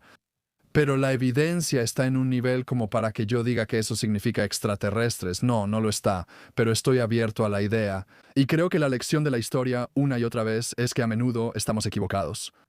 A menudo estás equivocado, así que solo trato de mantener la mente abierta sobre las posibilidades y decir que aún no hay evidencia suficiente para convencerme, pero eso no significa que esté diciendo que estás equivocado. Estoy tratando de mantener todas las opciones sobre la mesa y simplemente recopilar datos hasta llegar al punto en que sea abrumador, y eso es lo que queremos lograr. Y para algunas personas eso es frustrante porque solo quieren tomar la decisión ahora, solo quieren decidir de una vez, solo dicen quiero la certeza, pero la ciencia no es así. La ciencia construye confianza progresivamente a través de muchos experimentos, y a veces se necesitan ese tipo de hallazgos inesperados como esos 1000 metros en el norte de Francia para realmente convencer a todos de que es real. Estoy usando esta camiseta que Jonathan me consiguió, la cual me gusta mucho porque me gusta antropomorfizar a los extraterrestres, pero hay mucha conversación. Y recientemente tuvimos a un hombre que afirma estar canalizando a un híbrido extraterrestre. Es una historia diferente. Su nombre es Bashar y personas de todo el mundo escuchan la canalización de Bashar. Pero una de las cosas de las que Bashar habla y de las que mucha gente habla es que los extraterrestres quieren nuestro ADN. Y ellos, ya sabes, están realizando abducciones y están, ya sabes, colocando sondas y todas esas cosas. Y ha sido el tema de muchas películas increíbles, ¿verdad? Tratando de entender cómo sería el contacto con los extraterrestres. ¿Te puedes imaginar un mundo o una galaxia o un universo donde los extraterrestres estén al nivel de sofisticación? Donde pudieran, por ejemplo, volar sin ser detectados, pero luego dejarse ver solo cuando quisieran. Si ellos estuvieran a ese nivel de sofisticación, ¿por qué querrían nuestro ADN que tendrían que extraer por la nariz con una sonda? Lo pregunto por una amiga, pero también lo pregunto, ya sabes, como por una razón. No solo estoy tratando de ser, ya sabes, graciosa aquí. Estoy diciendo que, o sea, ¿dónde está ese nivel de interacción y cómo tenemos conversaciones? Simplemente lo cerramos y decimos, adivina qué, cualquier cosa que pueda volar sin ser detectada no necesita entonces llevarte a un ovni. O decimos que todo se vale y tal vez hay seres que están operando en un nivel que literalmente no podemos entender. Sí, o sea, he escuchado esa explicación, ese argumento de algunos de mis colegas que no tiene ningún sentido. ¿Por qué? Los ovnis, si son tan avanzados, serían indetectables en algunos datos y luego fácilmente detectables a simple vista con el ojo humano en otros datos o con una cámara sencilla en otros datos. O sea, de hecho, con las cámaras siempre me parece increíble que la mejor imagen de un ovni no haya mejorado desde 1950, ¿verdad? La tecnología de las cámaras ha avanzado muchísimo y aún así seguimos teniendo estas fotos borrosas y de mala calidad cada vez. Eso tal vez sea una señal de alerta, ¿no? Hasta cierto punto. Pero en cuanto a los motivos, es imposible desacreditarlo. Creo que es una pérdida de tiempo tratar de cuestionar los motivos porque no tenemos idea de cuáles serían los motivos de un extraterrestre. Tal vez sea un adolescente borracho que solo está volando por ahí y jugando con nosotros. No lo sé. O sea, no importa lo que le digas a alguien que realmente cree en eso, no lo va a aceptar como un contraargumento. Creo que cuando escucho estas historias, y no quiero, nunca le diría a alguien, bueno, estás equivocado, eso no pasó porque no lo sé, yo no estaba ahí. Debe haber al menos un mínimo de personas que están fantaseando con esto o soñando despiertas o algo así. Sería raro si eso no fuera cierto porque tenemos una imaginación tan vívida. Esperarías que en cierto porcentaje de los casos eso fuera cierto. Y Jill Tarter, quien a menudo, ya sabes, la película Contacto fue sobre ella, y Carl Sagan escribió el libro Contacto pensando en ella. Ella es vista como la madre de SETI, la búsqueda de inteligencia extraterrestre. Ella tiene una cita hermosa donde dice que ya sabes, cuando buscamos extraterrestres es como un espejo cósmico. Y lo que realmente estamos buscando es un reflejo de nuestros propios miedos, sueños y aspiraciones. Y así, cuando buscamos un planeta que creemos que está atravesando una guerra nuclear, eso es un reflejo de nuestro propio miedo a la guerra nuclear. Y cuando buscamos un planeta que ha logrado, ya sabes, paneles solares cubriendo el planeta, eso es un reflejo de nuestro propio sueño de alcanzar este tipo de ecotopía. Y ya sabes, tal vez con algunas de estas historias de, ya sabes, experimentos médicos o lo que sea, esas son, de nuevo, reflejos de nuestros propios miedos internos que simplemente se manifiestan de estas diferentes maneras. Y sí creo que es muy cierto que todo lo que pensamos sobre los extraterrestres básicamente viene de nosotros. Es una manifestación de nuestras propias aspiraciones y sueños, y por eso creo que hay mucho más de nosotros en estas historias que de extraterrestres en estas historias. Quiero decir, todas nuestras narrativas tienen ese aspecto, ya sea habilidades extrasensoriales, Dios o también extraterrestres. Todos estamos tratando de encontrar nuestro lugar, ¿verdad? Y cómo encajamos y cómo funciona el mundo que nos rodea. Lo que estoy a punto de decir no creo que contradiga eso, pero de la misma manera arroja más luz y genera más intriga sobre las cosas que antes pensábamos que eran ridículas. Y recientemente, el síndrome de La Habana ha vuelto a surgir como uno de los temas que se descartó una y otra vez, donde estas personas están experimentando problemas médicos muy intensos, dolores de cabeza, náuseas, afectaciones en su visión.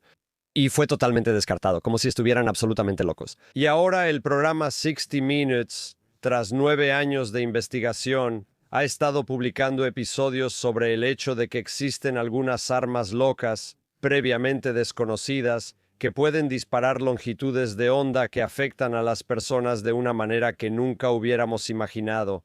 Así que creo que la gente escucha eso y luego se ponen a pensar, dicen, bueno, ¿qué más realmente no podemos Extrapolar de eso, sí. Sí, exactamente. Y de nuevo, estoy de acuerdo contigo en que necesitamos evidencia, pero es como que a veces, en ausencia de suficiente evidencia, la gente intenta juntar esas piezas y decir, ¿qué más no hemos descubierto todavía? Sí, o sea, recientemente estaba leyendo sobre una historia que me recuerda a esto, que es la alquimia, Isaac Newton con el oro. Entonces, ya sabes, la gente estaba convencida en ese tiempo de que probablemente podías convertir metales comunes en oro, especialmente el plomo, que pensaban que se podía convertir en oro. Y nos parece extraño, pero, ya sabes, en ese tiempo se pensaba, bueno, si esto fuera cierto, sería genial y podríamos volvernos ricos, y realmente queríamos que fuera cierto. Y entonces eso es, ya sabes, ese es un tipo de sesgo importante. Y siempre me parece increíble que Isaac Newton no lo supimos hasta que descubrimos sus escritos en el siglo XX, pero pasó tanto tiempo inventando el cálculo y la física como tratando de convertir el plomo en oro. Y parece, en retrospectiva, extraño que hiciera eso. Pero, ya sabes, él estaba motivado no solo por este sueño de que fuera cierto, sino también porque había estas historias en ese tiempo, ¿no? Que esto podría ser posible. Había personas, en su mayoría charlatanes, que les decían a los reyes, puedo convertir el plomo en oro. Así que creo que la lección no es, ya sabes, no es descartar para nada lo del síndrome de La Habana, sino que simplemente a menudo estamos equivocados. Creo que esa es la lección, que a menudo escuchamos estos rumores. Y cuando estos rumores surgen al principio, es muy difícil decir si resultarán ser ciertos o no. Y por eso trato de mantener la mente abierta con todo lo de los ovnis, sobre cuál es la verdadera respuesta. Pero no creo que la lección sea que estos rumores a menudo terminan siendo ciertos. Creo que porque hemos visto una y otra vez también sucede exactamente lo contrario. Hay muchos casos en los que termina siendo cierto, pero también hay muchos casos en los que fue una completa tontería y nos olvidamos de esos casos. Y tenemos ese problema en las revistas médicas y en la ciencia de la nutrición muy seguido, donde solo escuchas sobre los casos positivos. Oh, comer jitomates, ya sabes, aumenta tu libido en un 10% o algo así. Pero nunca escuchas sobre los resultados negativos, donde hicieron ese experimento 10 veces, no hizo ninguna diferencia, pero no pudieron publicarlo porque nadie quería publicar ese estúpido resultado nulo. Y por eso a menudo no le damos tanta importancia como probablemente deberíamos a todas las veces que estuvimos equivocados. Y cuando juntas todo eso, obtienes esta imagen equilibrada de que simplemente a menudo cometemos errores y a menudo la regamos. Y esa es la naturaleza de cómo funciona la ciencia. Bueno, y creo que también, sabes, una de las cosas que, sabes, personas quisquillosas como yo nos frustramos mucho es, sabes, sí, es importante y asombroso que podamos difundir información y que las personas puedan buscar cosas sobre su salud y aprender cosas sobre el mundo de maneras que antes no podían. Pero muchas personas como que no saben qué buscar o cómo leer los datos. Y, sabes, creo que todos hemos aprendido un poco sobre cómo, por ejemplo, las compañías farmacéuticas pueden publicar selectivamente los datos que apoyan la difusión masiva de medicamentos, que en realidad puede que no estén haciendo lo que dicen que hacen, ¿verdad? Eso es asombroso y me hace perder la fe en la humanidad, pero eso es para otro episodio. Pero creo que esto es una de esas cosas que cuando tienes, ya sabes, también un clima político en el que nos dicen que no confiemos, como que crece esta idea de que mi experiencia personal representa la experiencia de todos. Y lo que yo pienso cuando leo un artículo es la verdad, en lugar de fijarme en los datos. Y sabes, hablo de esto con mi mamá, que Dios la bendiga, que ve algo en Instagram y dice, ay, Dios mío, no sabía eso. Ya sabes, inserta aquí la comida, el tratamiento, la celebridad, lo que sea. Y creo que eso es algo que, ya sabes, para las personas que están formadas en la Torre de Marfil de la academia, hay un conjunto diferente de estándares, ¿verdad? Y eso no necesariamente se traduce bien a los medios masivos. Sí, claro. Me gustaría que nos llevaras a un agujero negro porque otra de las cosas de las que queríamos hablar contigo eran los agujeros negros. Ya sabes la idea simple de por qué los agujeros negros no tienen sentido. ¿Puedes explicarnos, ya sabes, para alguien que dice realmente quiero hacerlo? Y hemos tenido a Jan Once como literalmente la persona experta en agujeros negros, ya sabes. Pero me pregunto si puedes intentar explicarnos de una manera sencilla para alguien que no es experto. Porque creo que muchas personas quieren entender esto y quieren comprender el conflicto que ocurre cuando imaginamos un agujero negro. Y obviamente eso abre la posibilidad para conversaciones sobre agujeros de gusano. Pero si puedes hablar un poco sobre la conservación de la energía y, ya sabes, la conservación de la masa y cosas así, ayúdanos a entender lo que deberíamos saber sobre los agujeros negros, por qué deberían fascinarnos y desconcertarnos, y también cuáles son algunas posibles explicaciones para la paradoja que presentan. Sí, creo que probablemente la mayor paradoja a la que te refieres es esto que se conoce como la paradoja de la información de los agujeros negros. Sabes, los agujeros negros son simplemente increíbles. De hecho, es impresionante pensar que realmente existen allá afuera. A veces solo tienes que dar un paso atrás y pensar, esto no es solo una idea, sabemos que realmente existen. Y es aterrador que existan esas cosas allá afuera de las que nada puede escapar. Creo que es una idea muy extraña. Pero supongo que la paradoja aquí es que sabemos que hay muchos agujeros negros. Probablemente haya como 1 millón o algo así solo en nuestra propia Vía Láctea. Solo conocemos quizá unas docenas en nuestra propia Vía Láctea que tienen estos discos de acreción. Eso ocurre cuando la materia cae hacia adentro. La materia se frota, hay mucha fricción, se calienta mucho y podemos verlo. Pero probablemente hay muchos agujeros negros que están casi desnudos. Simplemente están flotando por el espacio. No hay nada cayendo en ellos en este momento. Así que simplemente no podemos ver nada. Son negros, por supuesto. Por eso no puedes verlos. La paradoja en realidad tiene que ver con lo que le pasa a la materia que cae dentro. Lo siento. Espera un segundo. ¿Acabas de decir que están flotando por ahí? Bueno, tal vez flotando no sea la palabra correcta, pero sí se están moviendo por el espacio. Sí, con una velocidad peculiar, sí. Está bien, esto es algo en lo que nunca había pensado. Siempre he estudiado los agujeros negros, o he pensado en los agujeros negros como algo estático.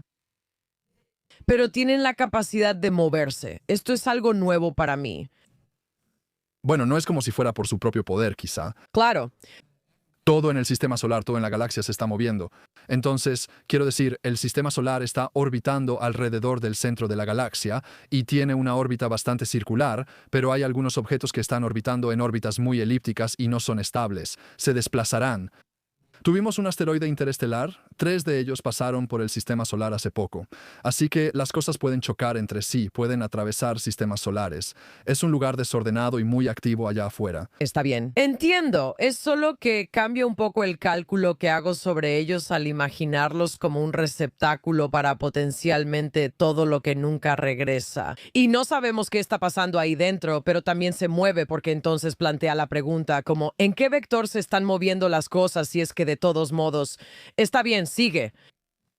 Sí, o sea, existe la posibilidad de que un agujero negro pase por el sistema solar. Sería un muy mal día para nosotros, ¿verdad? Es posible. No es muy probable, pero sí es posible. No me quitaría el sueño por esa posibilidad en particular, pero sí es posible. Pero sí, la pregunta es, ¿qué pasa con las cosas que caen dentro? Cuando algo cae, obviamente se suma a la masa del agujero negro. Así que si arrojas un libro, como una enciclopedia, con todas las palabras y la información escrita en esas páginas, en el nivel más básico, el agujero negro simplemente pesa lo equivalente a una enciclopedia más. Eso es todo. Eso es básicamente lo que le pasa. Y creo que podríamos vivir con eso. Si esa fuera toda la historia, podríamos decir, bueno, la información en esas páginas e incluso la materia misma, a un nivel más cuántico, simplemente está de alguna manera oculta detrás de ese horizonte de eventos. Se queda ahí para siempre y está bien. Pero el problema que introdujeron los agujeros negros fue realmente por Stephen Hawking, quien sugirió que pierden masa con el tiempo, se evaporan. Y ahora no tenemos evidencia directa de que hagan esto, pero es ampliamente aceptado que esto tiene que ser cierto para que tengan sentido con la teoría cuántica. De hecho, puedes ver que esto sucede con versiones acústicas de agujeros negros, así que puedes crear una especie de versiones sónicas de agujeros negros en el laboratorio. Y también producen lo que se llama radiación de Hawking, mediante la cual se evaporan con el tiempo. Así que realmente tenemos muchas razones para pensar que esto es algo que realmente hacen. Simplemente sucede en escalas de tiempo enormes. Me refiero a billones y billones y billones de años en los que lentamente perderán masa. Así que eventualmente el agujero negro desaparece. ¿Sabes? Esta masa simplemente desaparecerá por completo y simplemente dejará de existir en algún punto muy lejano en el futuro. Sí, eso es preocupante porque estás pensando en toda la masa que se le ha añadido mientras gira por la galaxia como un enorme bote de basura del que no hay retorno. Las cosas simplemente no pueden desaparecer. La materia no puede simplemente desaparecer. Correcto, así que creo que con la conservación de la energía y la masa, en realidad estamos bien, porque toda la masa que entra sale de nuevo como fotones, y por supuesto E igual a mc al cuadrado. Así que puedes llevar bien las cuentas ahí. La cuenta, ya sabes, si estás midiendo tu presupuesto, todo tiene sentido. El problema es la información, en realidad no necesariamente la masa. Había esta información compleja, esta entropía codificada dentro de ese libro, y presumiblemente llega a la singularidad. Si calculas cuánto tiempo tarda en llegar a la singularidad, no es tanto. Es del orden de, depende del agujero negro, pero podría ser desde segundos hasta horas. Así que eventualmente estas cosas llegarán a la singularidad. Y se piensa que la singularidad, quiero decir, no lo sabemos, nadie ha mirado dentro de una, pero se cree que es este punto de densidad infinita. Y eso es la destrucción completa de cualquier información. Debería destruirla por completo. Entonces, esto plantea un problema con la teoría cuántica, porque la teoría cuántica dice que todos los procesos son esencialmente reversibles. Si escribes la ecuación de Schrödinger, la ecuación de cómo pensamos que los sistemas evolucionan en un universo cuántico, siempre puedes invertir el tiempo y todo tiene sentido, mientras que aquí no puedes invertir el tiempo, ¿verdad? Porque está destruido. Hay un punto final en la historia, no puedes regresar. Una vez que ha cruzado ese horizonte, la información desaparece. Y esto de alguna manera viola, una forma más simple de pensarlo es que la teoría cuántica exige la conservación de la información. Existe la conservación de la energía, la conservación de la masa. Y la teoría cuántica dice que realmente debería haber una conservación de la información. Y los agujeros negros parecen arruinar esa historia para los teóricos cuánticos. Y aquí es donde hay una intersección fascinante con la relatividad general, que es una teoría de cómo el espacio-tiempo se pliega, se mueve y se curva. Una de cuyas consecuencias es un agujero negro, y la teoría cuántica, que es una teoría de lo muy, muy pequeño. Y los agujeros negros parecen ser el ojo de la cerradura por el que ambos mundos se comunican de una manera que no vemos en casi ningún otro sistema. Y por eso creo que tantos físicos de partículas, físicos cuánticos y cosmólogos, todos en el mundo de la física, están tan fascinados con ellos porque pueden resolver muchos problemas, ya que son el puente entre todas estas diferentes escalas, en cierto sentido. Así que hay mucho trabajo en marcha, muchas reflexiones. Estoy seguro de que Hannah habló sobre parte de esto, sobre cómo puede salir esa información, porque tiene que hacerlo para que esta teoría tenga sentido.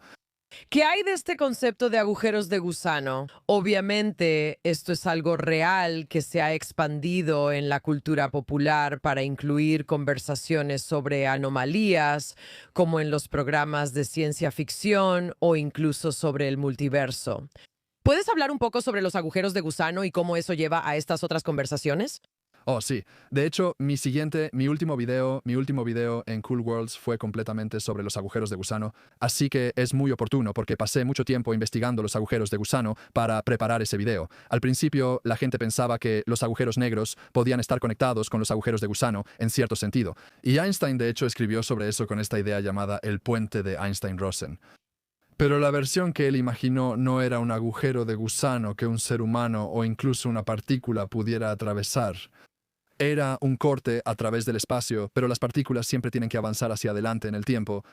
Y debido al simple hecho de que tenemos que avanzar hacia adelante en el tiempo, eso te impide atravesar el agujero negro y salir por el otro extremo de lo que sería algún tipo de agujero de gusano hipotético o universo extra hipotético.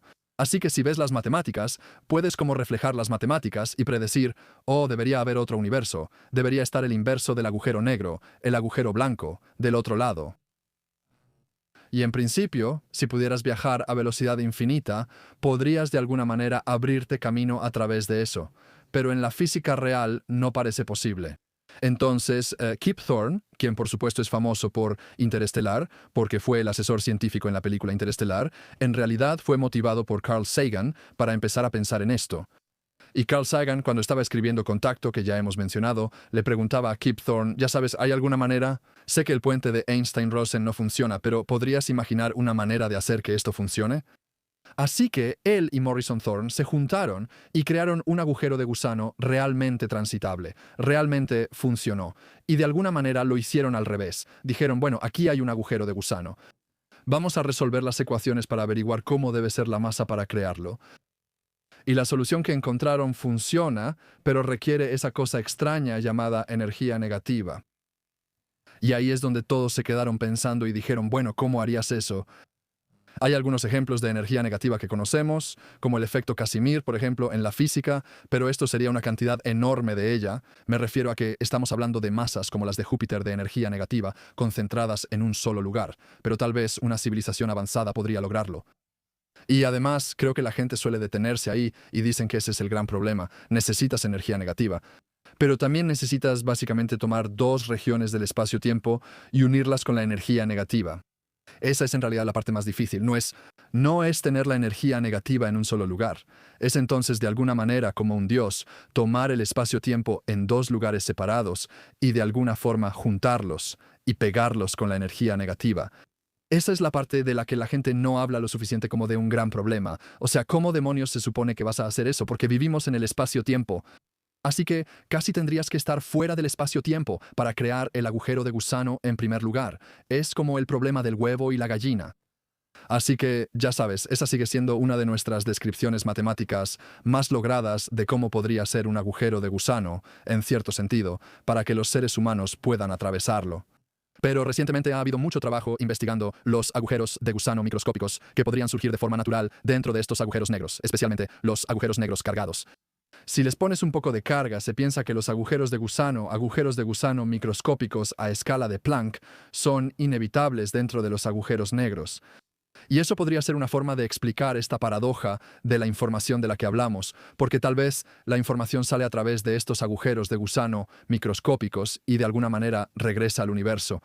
Así que esa es en realidad una de las ideas principales para resolver esta paradoja, que los agujeros de gusano son reales, pero son muy, muy pequeños y existen en el interior de los agujeros negros, y básicamente son una forma de que las cosas salgan. ¿Existe una versión alternativa de todos nosotros al otro lado de esos agujeros de gusano?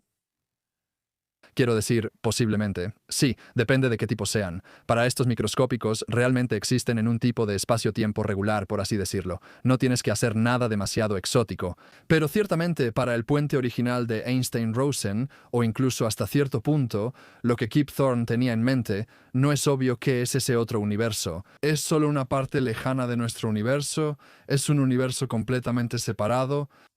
Nunca se define. No tienes que definirlo para expresarlo matemáticamente. No tienes que definir qué es. Solo tienes que decir que hay otra región de espacio-tiempo y tú decides qué quieres que sea, pero eso es todo lo que dice la matemática. Así que tendrías que, ya sabes, siempre pienso que sería más rápido. Si tuviera la opción de cómo morir y pudiera hacer lo que quisiera en el universo, creo que caería en un agujero negro, ¿verdad? Porque creo que sería increíble, porque solo tú podrías saber qué hay dentro, ¿verdad? Porque nunca podrías enviar nada de regreso. Solo aquellos que caen a través del horizonte de eventos saben qué hay dentro del agujero negro.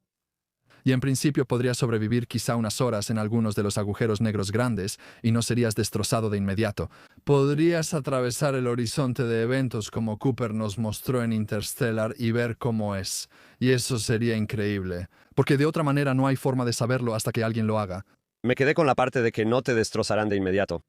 Sí, eventualmente lo serás. Eventualmente serás destrozado. Si estás de acuerdo con la espaguetificación en algún momento, tal vez tengas una pastilla de cianuro. Y cuando empieces a sentirte estirado dirás, está bien, este es el momento, ya he visto suficiente hasta ahora. La espaguetización es nuestro nuevo tema aquí en el podcast. ¿Estás familiarizado con el trabajo de Donald Hoffman y su exploración? ¿Que existe un espacio fuera del espacio-tiempo que controla la simulación, donde puedes salirte de su versión de lo que él cree que es la realidad, y que al hacerlo cambia hasta qué punto nos limitan las leyes actuales de este espacio? Bueno, algunas de esas ideas me suenan, pero no específicamente las ideas de Hoffman, así que tal vez puedas hablar más sobre eso. Sí.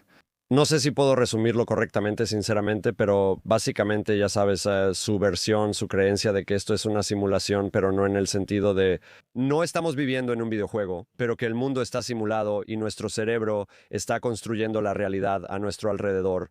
Y también, a un nivel muy básico, ya sabes, cuando hablamos con él, titulamos el episodio Todo lo que ves es una mentira, porque llevó al límite incluso la explicación más básica de cómo percibimos la información visual.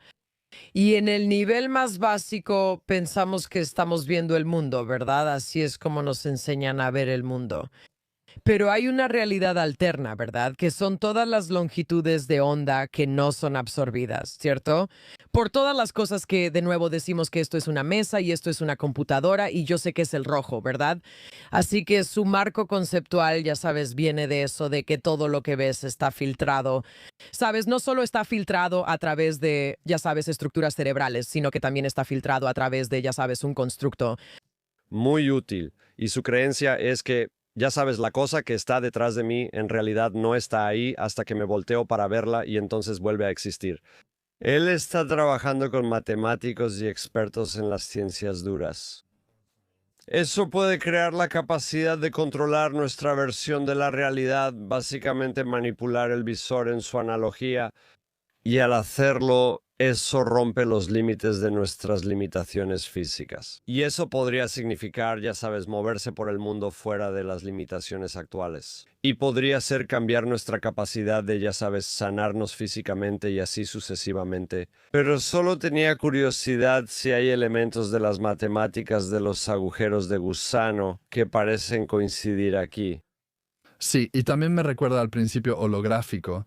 Así que sí, uno de los descubrimientos al estudiar las matemáticas de los agujeros negros es que es posible realmente equiparar los agujeros de gusano con el entrelazamiento cuántico en ciertas descripciones del universo. Esto se llama espacio anti-de Sitter. Si escribes las ecuaciones de lo que sucede en el espacio anti-de Sitter, básicamente puedes hacer que el entrelazamiento cuántico en el límite de este espacio anti-de Sitter se vea como agujeros de gusano en el interior, pero los agujeros de gusano son solo hologramas. En realidad no están ahí, solo son proyecciones del entrelazamiento cuántico, y así puedes unificar estas dos ideas aparentemente dispares, que ambas parecen permitir la comunicación instantánea, como reflejos de lo mismo, solo diferentes formas de pensar sobre ellas. Y el principio holográfico ha generado mucho interés en la física en este momento, porque si lo extiendes, entonces todos los objetos tridimensionales en el universo en realidad solo son proyecciones de esta superficie bidimensional hacia el universo tridimensional. Y creo que es increíble que eso parezca funcionar. Si tomas todo el universo observable, el volumen de Hubble, y solo tomas esa superficie, podrías tomar toda la información que está dentro de ese volumen tridimensional y ponerla en la superficie. Y cabría ahí, exactamente. Lo cual parece un argumento realmente convincente para este principio holográfico, que obviamente es muy perturbador para nuestro propio sentido de quiénes somos y lo que vemos. Realmente no hay nada ahí. Una de las cosas sobre las que me pregunto si puedes hablar y de las que ya hemos hablado un poco es sobre lo que la tecnología popular ha hecho a la ciencia en términos de información que llega, en muchos casos, información anecdótica. También ha introducido gran parte de la conversación sobre, ya sabes, lo que el gobierno sabe acerca de, digamos, otros aspectos de nuestra existencia. Y creo que una cosa que estamos viendo que está cambiando por completo la forma en que funciona la ciencia es la inteligencia artificial.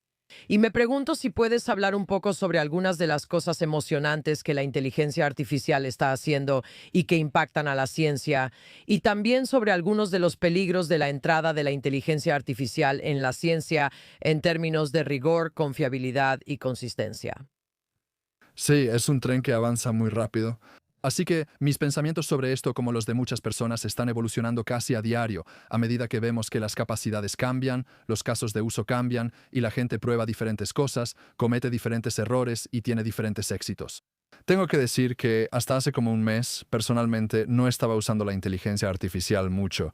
Sé que dijiste que tú no la usas para nada.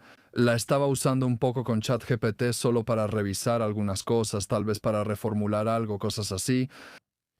Y luego, cuando empecé a usar las versiones más enfocadas en programación, como Cloud Code, por ejemplo, realmente me sorprendió mucho, porque hice un podcast sobre esto, un episodio en solitario donde fui a Princeton, y básicamente todos estaban elogiando lo increíble que es esta herramienta de programación, y decían que era mejor programador que ellos.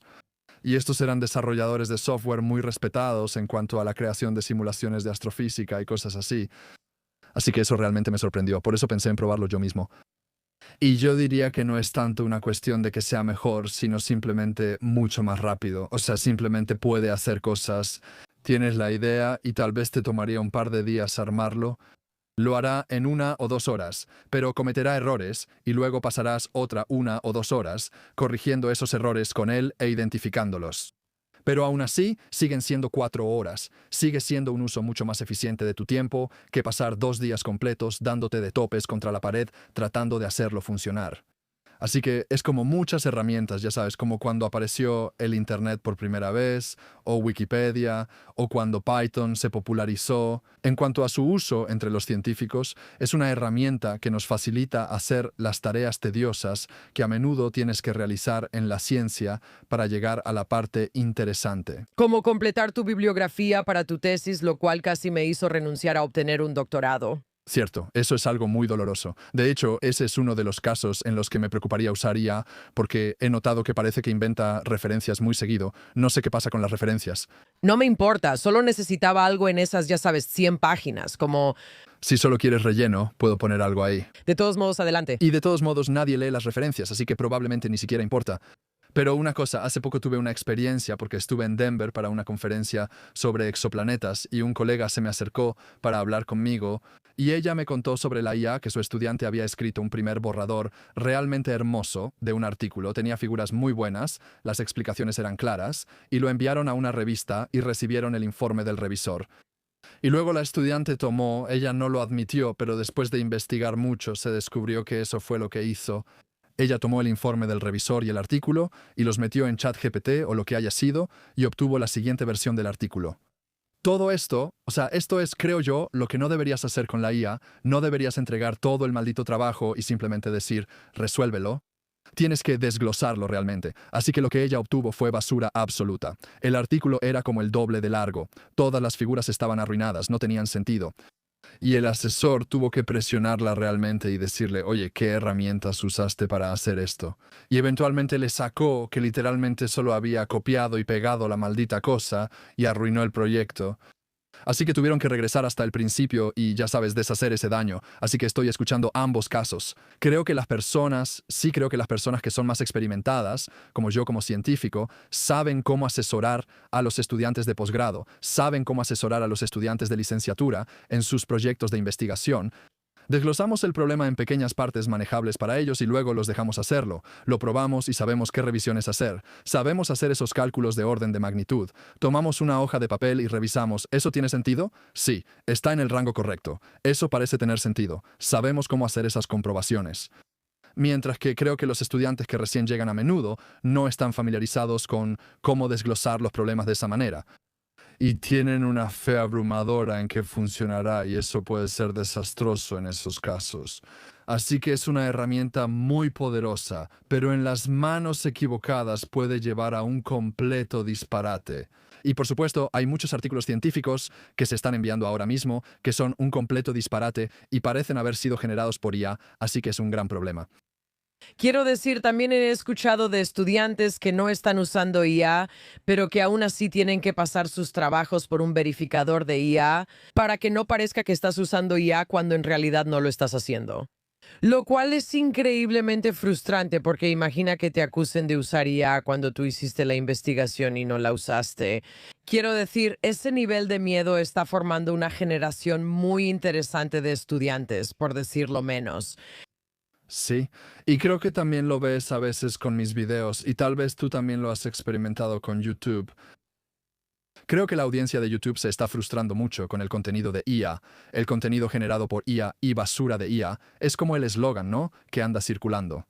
Y a veces trabajas muy duro en un video, no hay absolutamente nada de IA involucrada. Lo publicas, ven los primeros 10 segundos y dicen basura de IA, porque ellos están tan bombardeados con tanta de esa avalancha de cosas de IA que su criterio se ha insensibilizado un poco ante eso. Y entonces simplemente llaman IA a todo lo que los sorprende. Si haces cualquier tipo de declaración sorprendente, piensan, bueno, eso debe ser IA. Y así que estamos en esta era en la que la gente simplemente no confía en lo que está viendo. Y probablemente algunas personas están viendo este podcast y piensan que todo esto es IA, pero no, realmente estamos hablando entre nosotros. De todos modos, todos somos parte de la simulación mientras nos dirigimos a toda velocidad hacia un agujero negro. Así es. Así que está teniendo un gran impacto en la confianza pública, en la ciencia, en el uso de la ciencia. Y por supuesto, creo que el mayor peligro realmente es probablemente, como hemos escuchado muchas veces también en los negocios, es con los becarios y ese tipo de formación de científicos jóvenes, porque muchas veces es mucho más barato y fácil ser flojo y simplemente dejar que la IA lo haga en lugar de un estudiante de posgrado. Eso sí me preocupa, la exposición de los estudiantes de posgrado a desglosar problemas, porque es muy tentador para la gente con más experiencia. Simplemente ir directo a la solución de $20 al mes, en lugar de gastar $100,000 al año para realmente enseñar a alguien a pensar. Sí, y esto es algo que si alguna vez llegamos a conocernos en persona, me encantaría simplemente platicar contigo, ya sabes, con una cerveza. Porque, ya sabes, como estudiante de licenciatura y de posgrado, me entrenaron para hacer todo tipo de cosas que eran tediosas y aburridas. Ya sabes, aprendí a programar. Aprendí a programar para que pudiéramos procesar y suavizar escaneos de resonancia magnética y crear, ya sabes, un atlas del cerebro humano.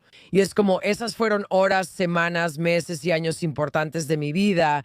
Pero me pregunto, ¿sabes cuánto estamos aprendiendo en comparación con cuánto necesitamos automatizar para que nuestras mentes estén listas para otros desafíos? Nuestra productora Valerie y yo, las dos amamos las cosas lindas. Y nos gustaría que nos explicaras qué es un universo bebé, porque primero, suena tierno. Y segundo, creo que necesitamos la explicación de tu parte. Sí, creo que, bueno, existe la idea de que hay muchos contextos diferentes en los que realmente podrían surgir universos bebé. Existe esta idea llamada el multiverso de que nuestro universo no es el único universo. Y a menudo se habla de esto en términos de explicar, como regresar casi a Dios y, ya sabes, la creación, como por qué todas las constantes de la naturaleza parecen estar perfectamente equilibradas para permitir la vida, porque cualquier pequeña perturbación en ellas generalmente haría que incluso los átomos fueran imposibles. Así que es algo increíble que incluso cualquier cosa sea posible, que exista alguna estructura en absoluto. Así que algunas personas podrían recurrir a un creador para explicar eso, pero muchos científicos se inclinan por esta idea de un multiverso, que hay, ya sabes, millones y millones, miles de millones de universos allá afuera, y están en este dominio superior de hiperespacio, tal vez lo llames la brana o el bulk o algo así.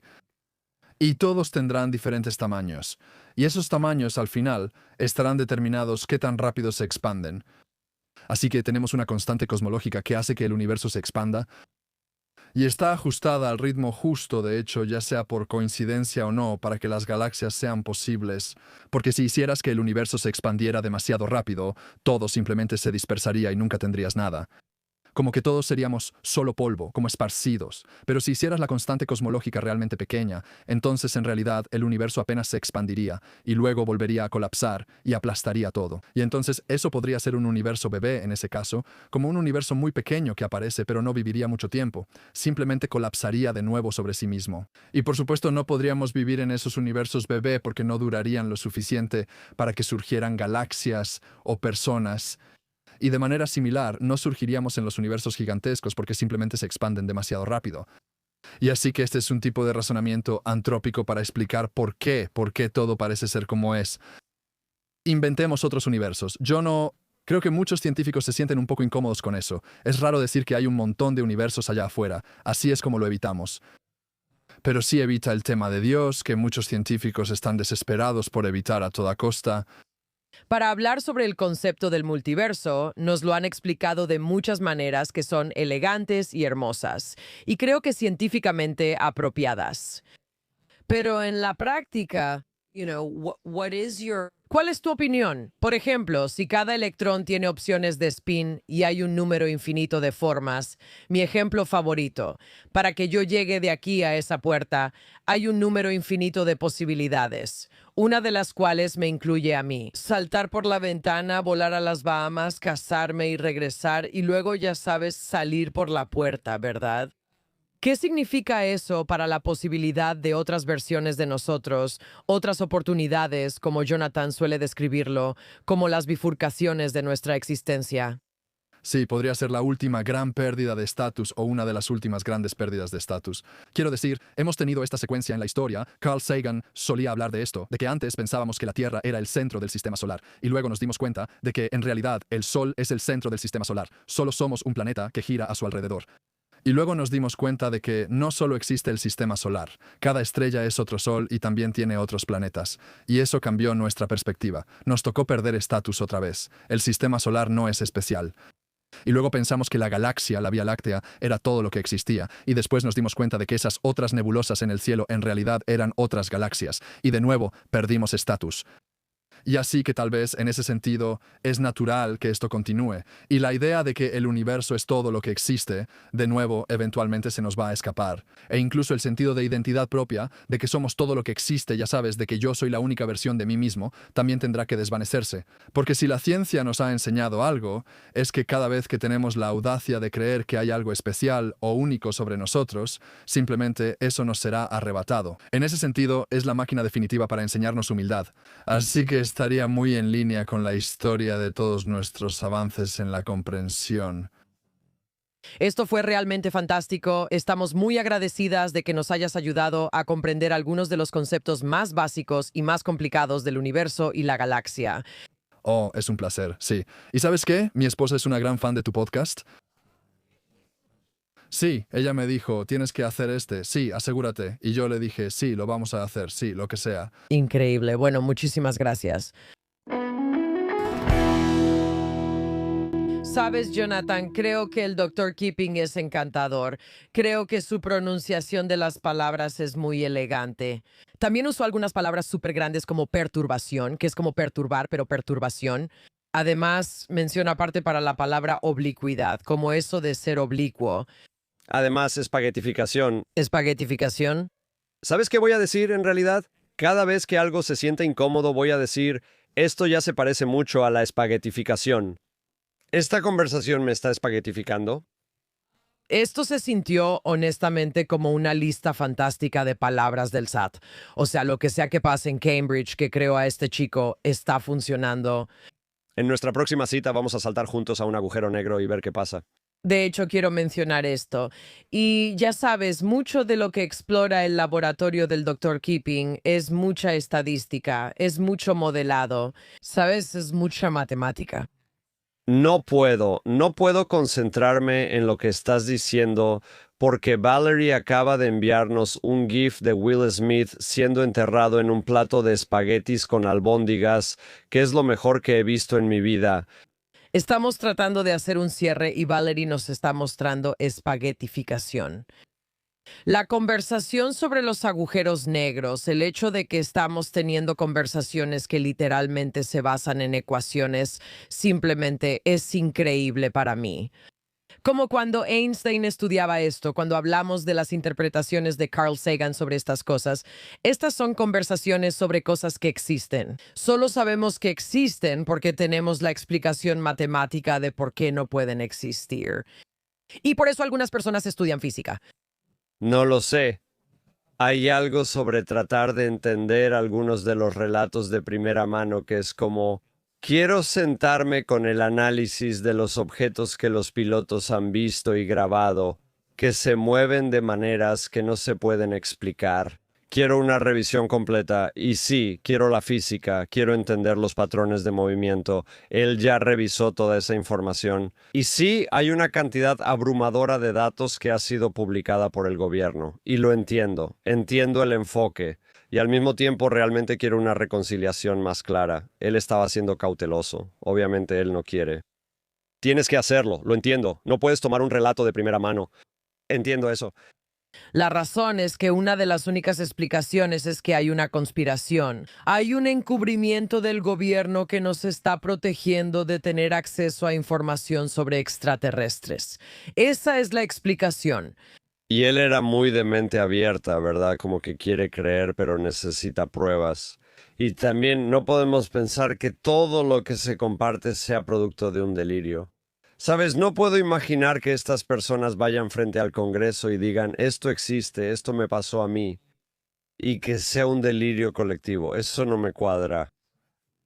Creo que una de las cosas que es interesante, ya sabes, es cuando pensamos en ovnis o FANI, como quieras llamarlos. Cuando pensamos en estas cosas, para muchos de nosotros, incluyéndome a mí, la única explicación, ¿verdad? Sería como, bueno, o esta persona está alucinando y es delirante, o los ovnis existen, ¿no? Esas son mis opciones. Pero lo que también es cierto, y no creo que a nadie le sorprenda saber esto, es que hay muchas cosas en las que nuestro gobierno hace experimentos.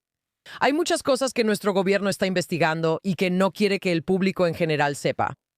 Hay muchas cosas de otros países que podrían ser hostiles y que están surgiendo en nuestro mundo que el gobierno se niega a reconocer. Esa también es una posibilidad. Así que, aunque es cierto que una posibilidad es que las personas estén delirando o alucinando o tengan algún tipo de enfermedad mental masiva, que, ya sabes, tenga proporciones epidémicas o que haya extraterrestres, ¿verdad? Y esto es un platillo volador. La otra respuesta es que hay información que no conocemos y que el gobierno no nos está dando. Y no tienes que ser una teórica de la conspiración para creer eso. Pero si queremos una economía abierta y transparente, si queremos un sistema de defensa abierto y transparente, sí, el gobierno sí necesita decirnos qué están investigando. Yo puedo manejarlo. Soy una mujer adulta. Puedo manejar lo que sea que estén investigando. Puedo soportar la verdad. ¿Puedes? ¿De verdad puedes manejarlo? Eso es lo que dice Lowell Elizondo, como cualquier miedo que el gobierno finge tener de que, si le decimos a la gente que los extraterrestres existen, va a haber histeria masiva y va a ser como la purga, o como si todos pudieran estar tomando Coca-Cola en la mañana, como que la gente se volvería loca. Ese es el ejemplo de la gente volviéndose loca, simplemente empezando el día con una coca.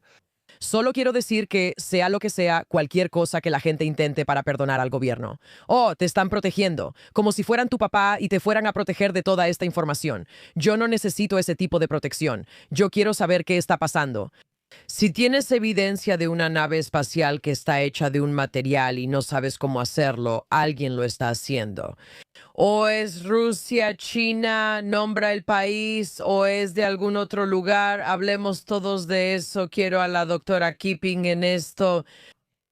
No quiero a toda esa gente en Internet tratando de explicarlo. Quiero que científicas como la doctora Keeping y Adam Frank tengan acceso a esta información y puedan decir, adivinen qué, esto es a base de carbono, esto es a base de sílice. O sea, no lo sé, hagámoslo. Estoy lista para esa revolución. Sí, y también se relaciona con todo el tema del síndrome de La Habana y las armas de energía, donde no se trata de tecnología extraterrestre. En realidad es tecnología que antes no entendíamos, pero que estaba siendo utilizada y estaba siendo utilizada en nuestra contra. Entonces, ¿quién la tiene? ¿Dónde se desarrolló? ¿Cómo se está usando? ¿Cómo sabemos cómo protegernos de ella o tratar a las personas a quienes se les ha aplicado? Y sin más información, entonces estábamos en riesgo. Así que si hay tecnología y materiales que no entendemos, es cierto que podría ser extraterrestre, podría ser otra cosa. O podría ser que hay avances en la ciencia que necesitamos entender para seguirles el paso a los adversarios. No quedarnos atrás frente a los adversarios es un objetivo prioritario en este momento. En serio. Es importante. Una de mis frases favoritas de él era la de las estrellas rebeldes que ve. Sí, así es.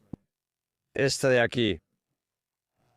Y piedras cayendo del cielo. Se veía como una locura, ¿verdad? Literalmente, si le hubieras dicho a alguien que esto estaba pasando, te habrían dicho que estabas loco. Eso es literalmente lo que pasó. Los pilotos que están viendo estos rayos al revés, podrías preguntarte, ¿qué está pasando allá arriba?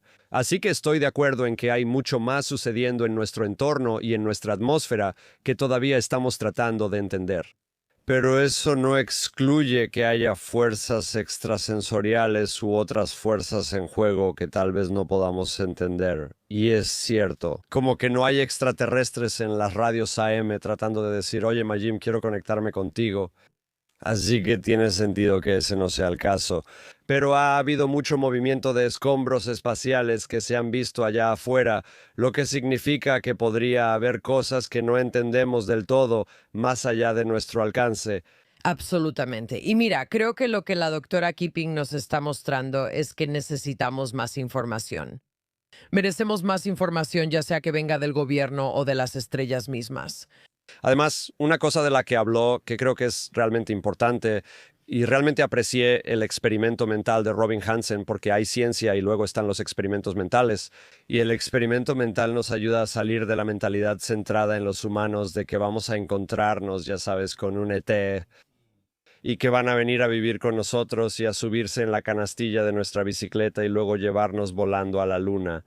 Podría ser muy posible que no tengan una forma física, que en este punto sean más una conciencia sin estar en una forma física en la Tierra. Podría ser que la vida inteligente en otros lugares fuera de la Tierra no tenga la representación física que nosotros tenemos. Y si empiezas a pensar en eso, entonces su movimiento, su capacidad de aparecer es totalmente diferente a lo que podríamos haber estado imaginando. O sea, esto sería la gran broma cósmica, ¿verdad? Y si pudiéramos resolver el tema de los extraterrestres, la telepatía, la percepción extrasensorial y los campos de energía. ¿Y si hay seres que pueden comunicarse? Pero adivina que todo es a través de la meditación profunda. Solo puedes acceder a eso cuando estás meditando. No lo sé, tal vez así es como llegamos a ese plano de conciencia. Tal vez visitan a las personas en viajes de psilocibina. DMT. Terence McKenna hablaba de los alienígenas diminutos. Muéstrales a todos tu camisa. ¿Qué dice en la parte de arriba? Cosas que hago en mi tiempo libre. Fue un episodio muy, muy divertido, Jonathan. Me da muchísimo gusto que hayamos podido hablar con el Dr. Keeping y el trabajo que hace es increíble.